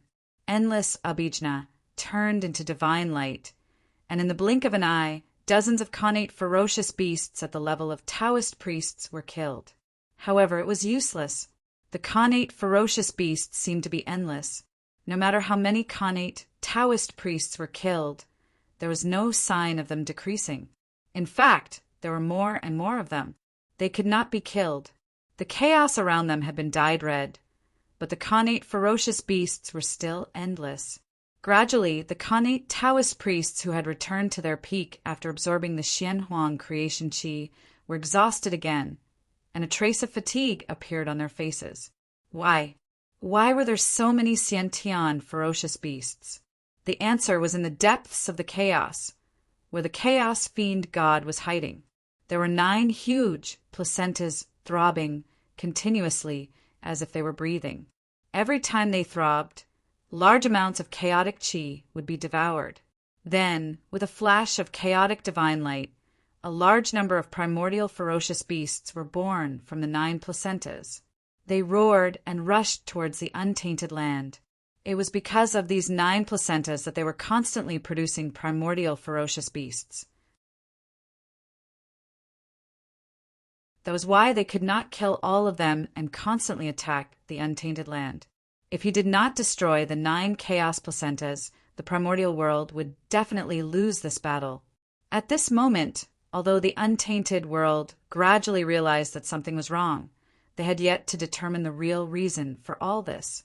They could only try their best to strengthen the strength of their Sciention Taoist priests, so that they could resist the attack of the Sciention beasts. However, as time went by, the gap between the enemies and themselves became wider and wider. Gradually, the Sciention Taoist priests showed signs of being injured again. Fortunately, with the Xianhuang origin, those injured Sciention Taoist priests could be saved in time. However, although the chaotic qi was endless, the Xianhuang origin was not. When the Xianhuang origin was exhausted, it would be inevitable that the untainted land would suffer casualties. Alas! In the human emperor palace, Feng Zichen sighed heavily. Seeing the actions of the 3 pure ones, he could not help but feel ashamed. In order to protect the untainted land, the 3 pure ones could put aside their prejudices to help the human tribe. Why did he still have prejudice? Could it be that he was not as good as the 3 pure ones? Thinking of this, Feng Zichen no longer hesitated. He gradually activated the blood altar and began to collect the qi of the Sciention Taoist priests in the untainted land as the basis for their resurrection. Fellow Taoists don't resist. At the same time, Feng Zichen did not forget to secretly transmit a message to the Taoist priests in the immortal Dragon City, informing them of the function of the blood altar and telling them not to resist the power of the blood altar. After knowing the existence of the blood altar and its function, the Sciention Taoist priests in the immortal Dragon City were naturally overjoyed. With the existence of this treasure, they did not have to fear death and could be resurrected at any time. With a backup plan, the Sciention Taoist priests no longer had any scruples. They fought fiercely with the Sciention beasts without fear of death. Anyway, they would not die. Who was afraid of who? The 3 pure ones and the others could not help but have a strange expression when they learned that Feng Zichen had such a treasure as the blood altar. Since the blood altar could resurrect the dead, who had Feng Zichen used it to resurrect over the years. Based on this, Feng Zichen had a terrifying power in his hands. These doubts filled the minds of the people, causing their fear of Feng Zichen to rise to another level. However, at this moment, it was more important to pay attention to the battle ahead. At this moment, they did not have the time to investigate what Feng Zichen had done with the blood altar all these years. These things could only be buried in the bottom of their hearts for the time being. They would deal with it after defeating the Chaos Demon God. With the blood altar, the Sciention Taoist priests in the untainted world started to become fearless, like the Sciention beasts. For this reason, the battle became more and more intense. The flesh and blood of the Sciention beasts were covered with chaos and tightly entangled with the chaotic qi, emitting a demonic bloody light. The blood altar was desperately devouring the flesh and blood of the Sciention beasts to transform it into the power needed to resurrect the Sciention Taoist priests. This was a virtuous cycle. The more Sciention Taoist priests killed the Sciention beasts, the more times they could be resurrected after they died, and the faster they could recover their power. At the same time, the 3 pure ones, the first origin of origin, and many powerful divines were not idle. They took out their treasures, including the Sciention origin, filled with Taoist sense, Sciention divine materials shining with spiritual light, Sciention divine fruits with overwhelming spiritual qi, and so on. In short, there were all kinds of treasures. They were all Sciention treasures that could help people reach the sky in a single bound and contained amazing power. After taking out their treasures, these big shots did not hesitate to crush them into the purest origin of heaven and earth and pour it into the black-yellow origin to strengthen its power and continue to support the Xiantian Taoist priests. On the other side, in the depths of the chaos beyond the sky, the purple cloud palace trembled violently and emitted endless divine light. It formed a huge black vortex around it and tried its best to devour the surrounding chaos chi. This was Taoist ancestor Hong Jun's action. He urged the purple cloud palace to devour the chaos chi and transform it into the black-yellow origin. In the boundless starry sky, Zhouxing was also trembling. The Star River cosmic light formation was running automatically, absorbing the chaos chi from all directions and refining it into the purest Xiantian origin. At this moment, all the powerful divines were doing their best to help the Xiantian Taoist priests and help them guard the untainted land. Time. Just like that, the minutes and seconds passed. In the human emperor palace, Feng Zichen, who had pretended to be seriously injured and did not participate in the battle, was staring at the Xiantian beasts with a serious face, trying to find the key to the problem. It was not Feng Zichen's style to pin his hopes on the Xiantian Taoist priests. What a joke! Were they the primordial chaos Daluo Jingxian dead? The vast, untainted land actually needed a group of Xiantian Taoist priests to protect it. Wasn't that funny? The untainted land did not need the Xiantian Taoist priests to protect it. At the very least, before the primordial chaos experts such as Feng Zichen, 3 Pure Ones, and Tai died, it was not their turn to protect it. In the beginning, the untainted land was guarded by Taoist ancestor Hong Jun.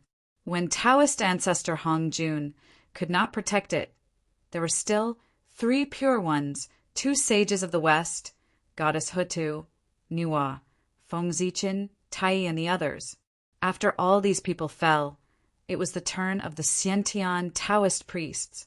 Now, everyone was still there and had not taken action. The untainted land was far from the time of life and death. It was not the turn of the Xiantian Taoist priests to risk their lives. Now, they did not look like they were risking their lives. If they were really at the critical moment of life and death, how could they be so leisurely and have so many great mediums to bless them? It was more appropriate to say that they were risking their lives than risking their lives. Moreover, it was not Feng Zichen's style to pin his hopes on others. It was believed that not only Feng Zichen thought so, but also the rest of the people. However, unlike Feng Zichen, 3 Pure Ones and the other 8 people had been exposed to the sight of the chaos demon gods. They had been stared at by them all the time. Even if they had some ideas, it was not easy for them to take action. However, Feng Zichen was different. In the eyes of everyone, he was now in a state of serious injury and dying. Therefore, he did not participate in this battle. The chaos demon gods did not pay attention to him, and this gave Feng Zichen a chance to take action secretly. Quietly, Feng Zichen left the human emperor palace and came to the chaos beyond the sky.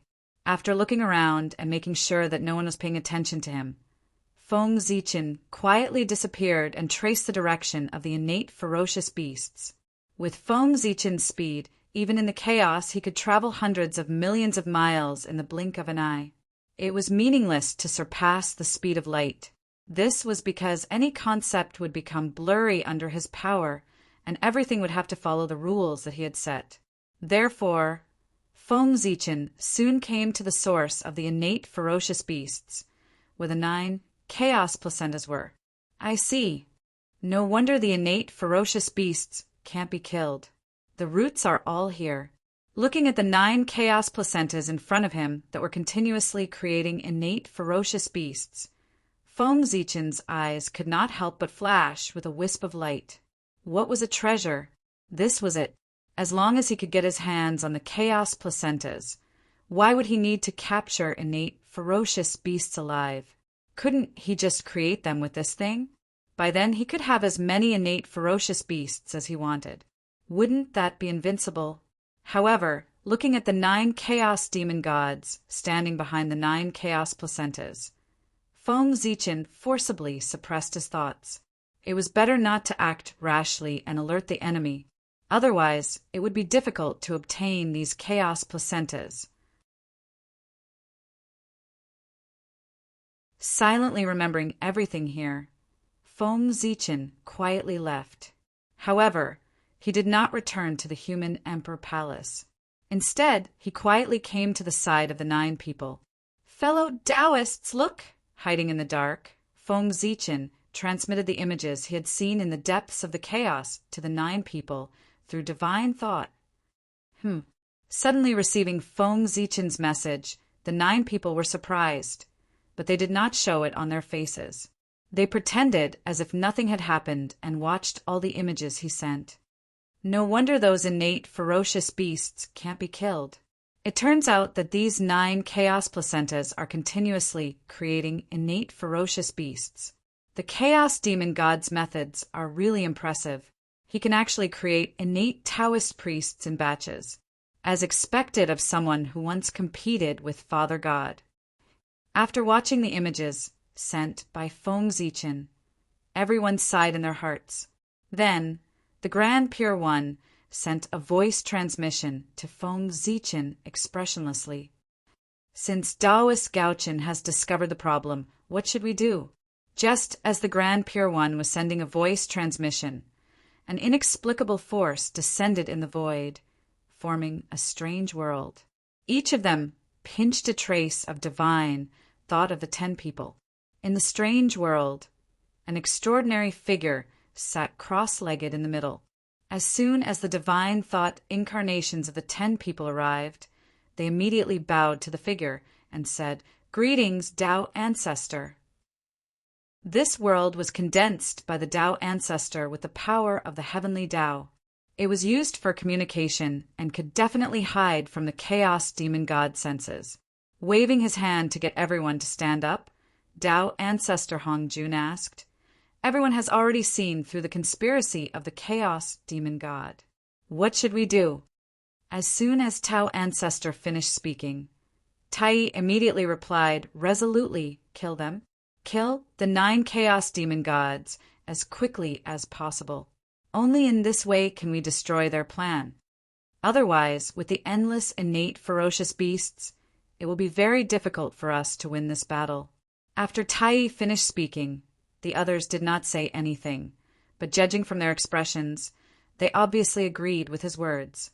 Now, killing the chaos demon god was indeed the best way. However, since they wanted to kill the chaos demon god, they had to face a realistic problem. That was, the chaos demon god was now watching them closely. Once they took action, the chaos demon god would definitely be alerted. In that case, it would not be so easy to kill the chaos demon god. Only by catching them off guard could they possibly kill the chaos demon god. If they were prepared, it would be easy to defeat them, but it would be difficult to kill them. If they could not kill the chaos demon god, they would be in big trouble. For a moment, everyone was a little hesitant, not knowing if they should carry out the plan to kill the leader. Fortunately, they were all decisive people. After weighing the pros and cons for a short while, they made a decision in their hearts. Tai took out the bell of chaos and handed it to Feng Zichen. He said, "Now that you are out of the sight of the chaos demon god, I'll have to trouble you to bring my Dharma treasure to the chaos demon god."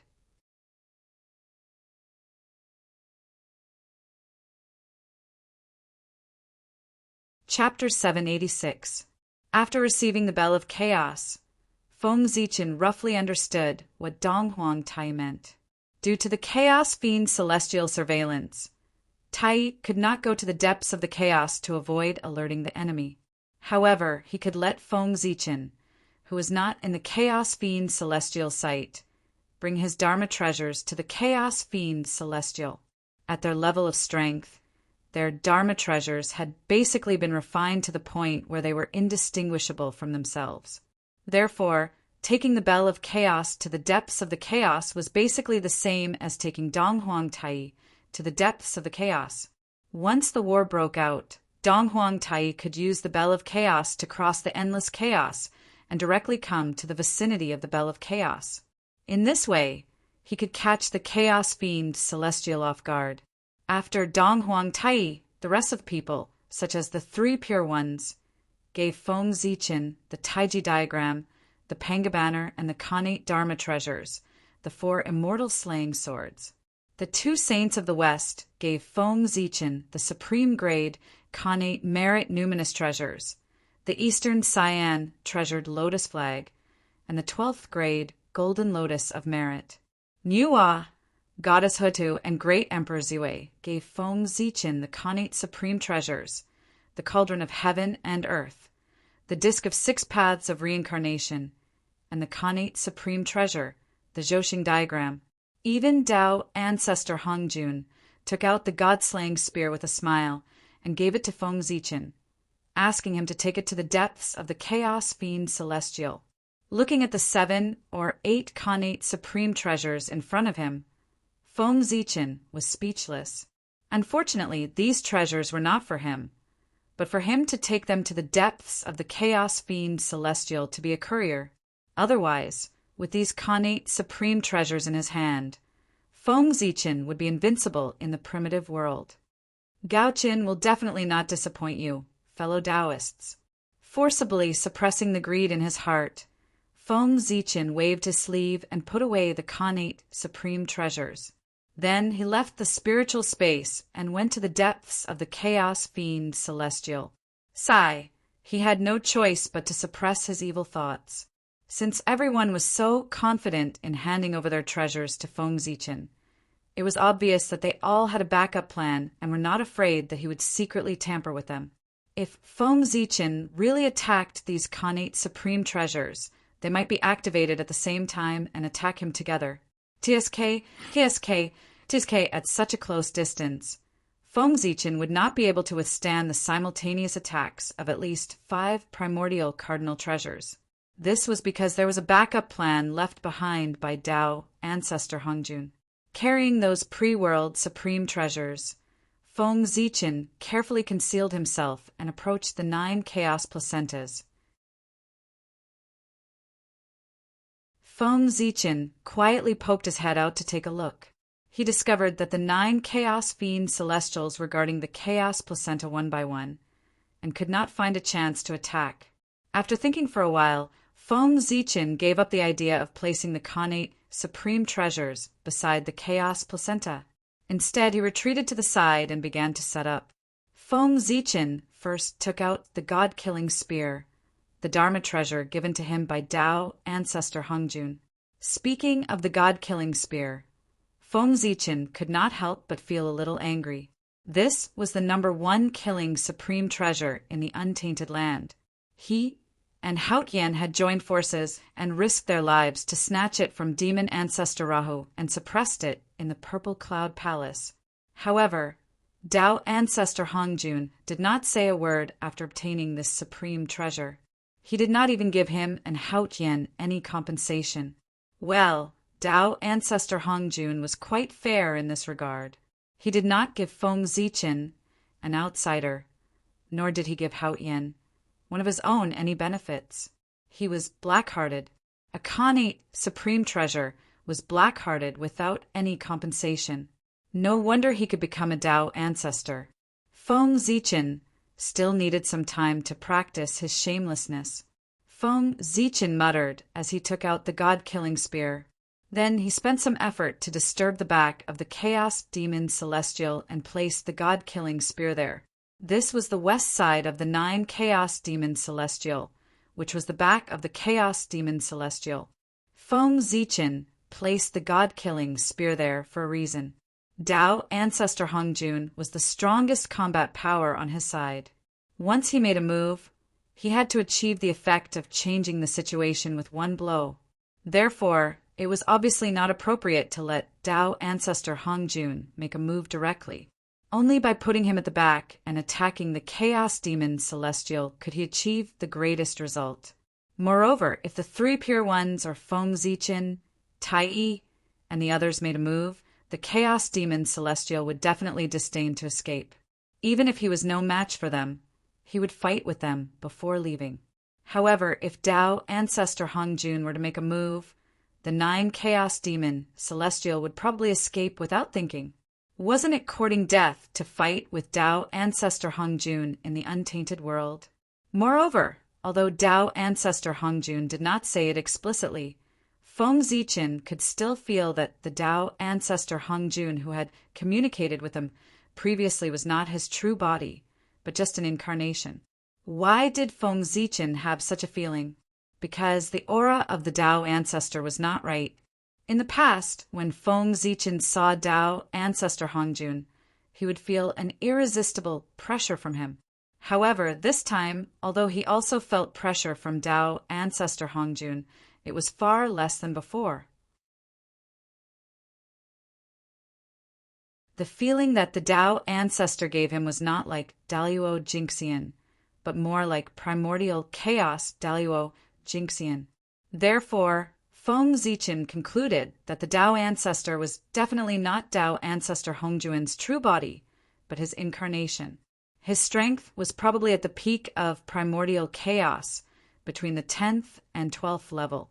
As for where was Tao ancestor Hongjuan's true body, according to Feng Zichen's deduction, he should have been blocked by the powerful chaos demon celestial. Otherwise, it was impossible for Tao ancestor Hongjun to not appear in person for such a big matter. If Tao ancestor Hongjuan's true body had really come, there would be no need to scheme. With a slap, he would be able to seriously injure the 9 chaos demon celestial, even if he did not completely destroy them. Therefore, what appeared in front of everyone was definitely not Tao ancestor Hongjuan's true body, but his incarnation. It was also because of this that no one suggested that Tao ancestor Hongjun kill the 9 chaos demon celestial when they were communicating just now. However, the Tao ancestor did not come in person, but only in his incarnation. Even so, the strength of a peak primordial chaos expert was much stronger than them. It could be said to be a great killing weapon. Since it was a great killing weapon, it had to be used at the most critical moment. It was best to use it for a sneak attack. Just as Feng Zichen had guessed, at this moment, Tao ancestor Hongjun was sitting cross-legged at the junction of the outer chaos and the outer chaos. He was looking at a white-robed and white-browed old man across the sky. The old man was the first primordial chaos Daluo Jinxian in the untainted land. He was one of the top 10 spiritual roots in the untainted land, the primordial hollow willow, ancestor Yangmei. At the same time, he was also a space demon celestial whose strength was enough to rank in the top 3 among the 3,000 chaos demon celestial. He could be said to be the top figure in the world, one of the strongest creatures under the great Tao. Fortunately, ancestor Yangmei's strength had not recovered to its peak state. Otherwise, if he wanted to destroy the untainted land, no one in the untainted land could stop him, unless Pangu came back to life.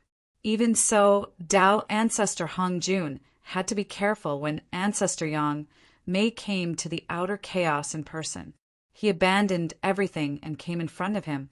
In the face of such a figure, it was not too much to be cautious, because Tao ancestor Hongjun knew that without the help of the great Tao, he was no match for Yang Mei. This had long been verified. Brother Yang Mei, didn't you go to the depths of the chaos to comprehend the great Tao? Why do you still come to the mortal world and intervene in the battle between the chaos demon celestial and the untainted land? Tao ancestor Hongjun looked at ancestor Yang Mei and asked in confusion. He was indeed puzzled. When they parted in the chaos last time, ancestor Yang Mei had already said that he had settled the karma between him and the untainted land. He would go to the depths of the chaos to cultivate and not care about the affairs of the world. But this time, why did he come out again? Did he change his mind and plan to participate in the battle between the chaos demon celestial and the untainted land? Tao ancestor Hongjun could not help but worry about this. Ancestor Yang Mei was too strong. He was an eternal existence with qualifications. His strength was enough to affect the balance between the two sides. Therefore, his attitude was very important. On the opposite side, Ancestor Yang Mei was silent for a while before he replied, "I have to come." Ancestor Yang Mei was also very helpless. In order not to get involved in the mess between the chaos demon celestial and the untainted land, he hid in the deepest part of the chaos. But unfortunately, he did not hide deep enough and was found by the chaos demon celestial. Ancestor Yang Mei found it hard to refuse the pleading of his former companions. Therefore, he appeared here. But whether Ancestor Yang Mei came here because he could not resist the pleading of the chaos demon celestial, as he said, or because of something else, it was not something that outsiders could know. Alas! Tao Ancestor Hung Jun sighed, helplessly opposite Ancestor Yang Mei. No matter what the reason was, as long as he was here, he could not leave this place. Whether the untainted land could survive this disaster depended on Feng Zichen and the others. After putting away the god-slaying spear, Feng Zichen went to the northwest of the 9 chaos demon celestial and put the cauldron of heaven and earth there. Well, Goddess Niwa will attack the chaos demon celestial from the northwest. After the northwest, it was the north. Feng Zichen put the bell of chaos there and let Dong Huang Tai attack the chaos demon celestial from the north. After that, it was the northeast.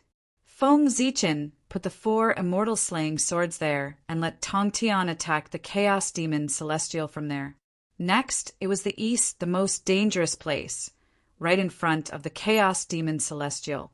Attacking the chaos demon celestial from there would undoubtedly be the greatest pressure. Therefore, Feng Zichen put the Taiching sage, the leader of the saints, in charge of this place and left the Taiji painting, the ultimate treasure of creation. The reason was very simple. Among the 10 primordial chaos experts, the Taiching sage was the strongest. That was the most dangerous place. Who else could take it? The greater the power, the greater the responsibility. In the southeast, Feng Zichen left the Panga banner and handed it to Heavenly Lord Yuanshi. In the south, Feng Zichen left the Zhouxing painting and handed it to Great Emperor Zhui. In the southwest, Feng Zichen left the 12th grade Virtuous Golden Lotus and handed it to Saint Zhuan Ti. Above the Chaos Demon Celestial, Feng Zichen left the mark of the 6 paths of reincarnation disc of the Chaos Supreme Treasure and let Goddess Hutu attack from there. Below, Feng Zichen left the Eastern Cyan Treasured Lotus flag and handed it to Saint Zhuan Yin. In this way, there were people in charge of the 10 directions of the 9 Chaos Demons Celestial. The 10 of them joined forces and completely blocked their escape route and also sealed their vitality.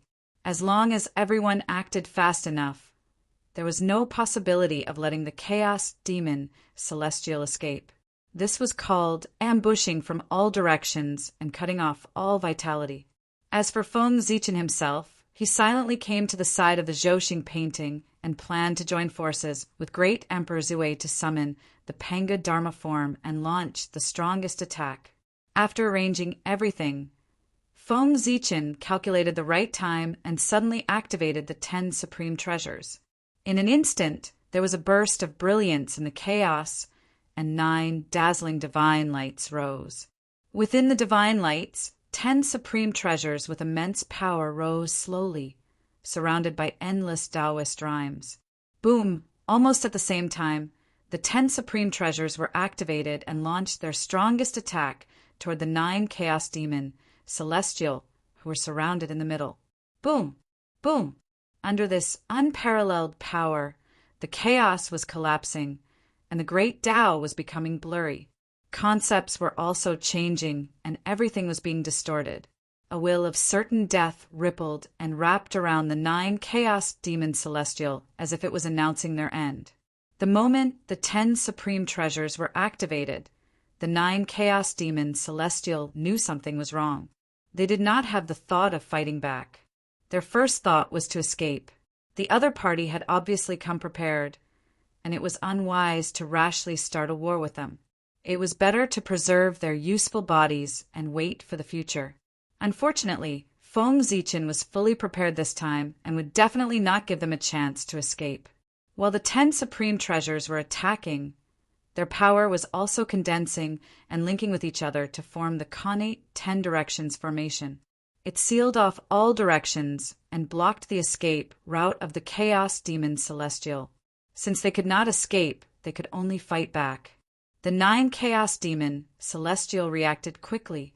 Seeing that they could not escape, they immediately joined forces and activated their special ability to summon the will of chaos to resist the attack. Boom! In the boundless aura, a mighty will emerged and easily blocked the joint attack of the 10 supreme treasures. However, before the 9 Chaos Demon Celestial had a chance to escape, the second attack came. Whoosh! 10 rays of divine light flashed, and Tao, Ancestor Hongjun, and the other 9 crossed the endless chaos.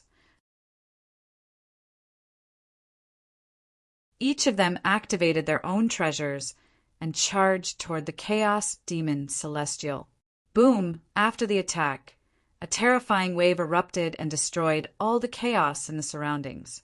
5 of the 9 chaos placentas were directly destroyed. The newly born Khanate ferocious beast was directly turned into ashes. Cough, cough! When all the waves subsided, the 9 Chaos Demon Celestial gradually appeared. They had finally blocked the attack. However, they had also paid a huge price for this. The summoned will of chaos was shattered. In other words, their strongest defense was gone. At this moment, everyone had accumulated their power and counterattacked with the third and final attack. It was a sure kill attack. Whoosh! A ray of light flashed, and Foam Zeechin and Great Emperor Ziwei merged into one, summoning the Pango Dharma form. On the other side, the 3 Pure Ones stood together and connected their auras.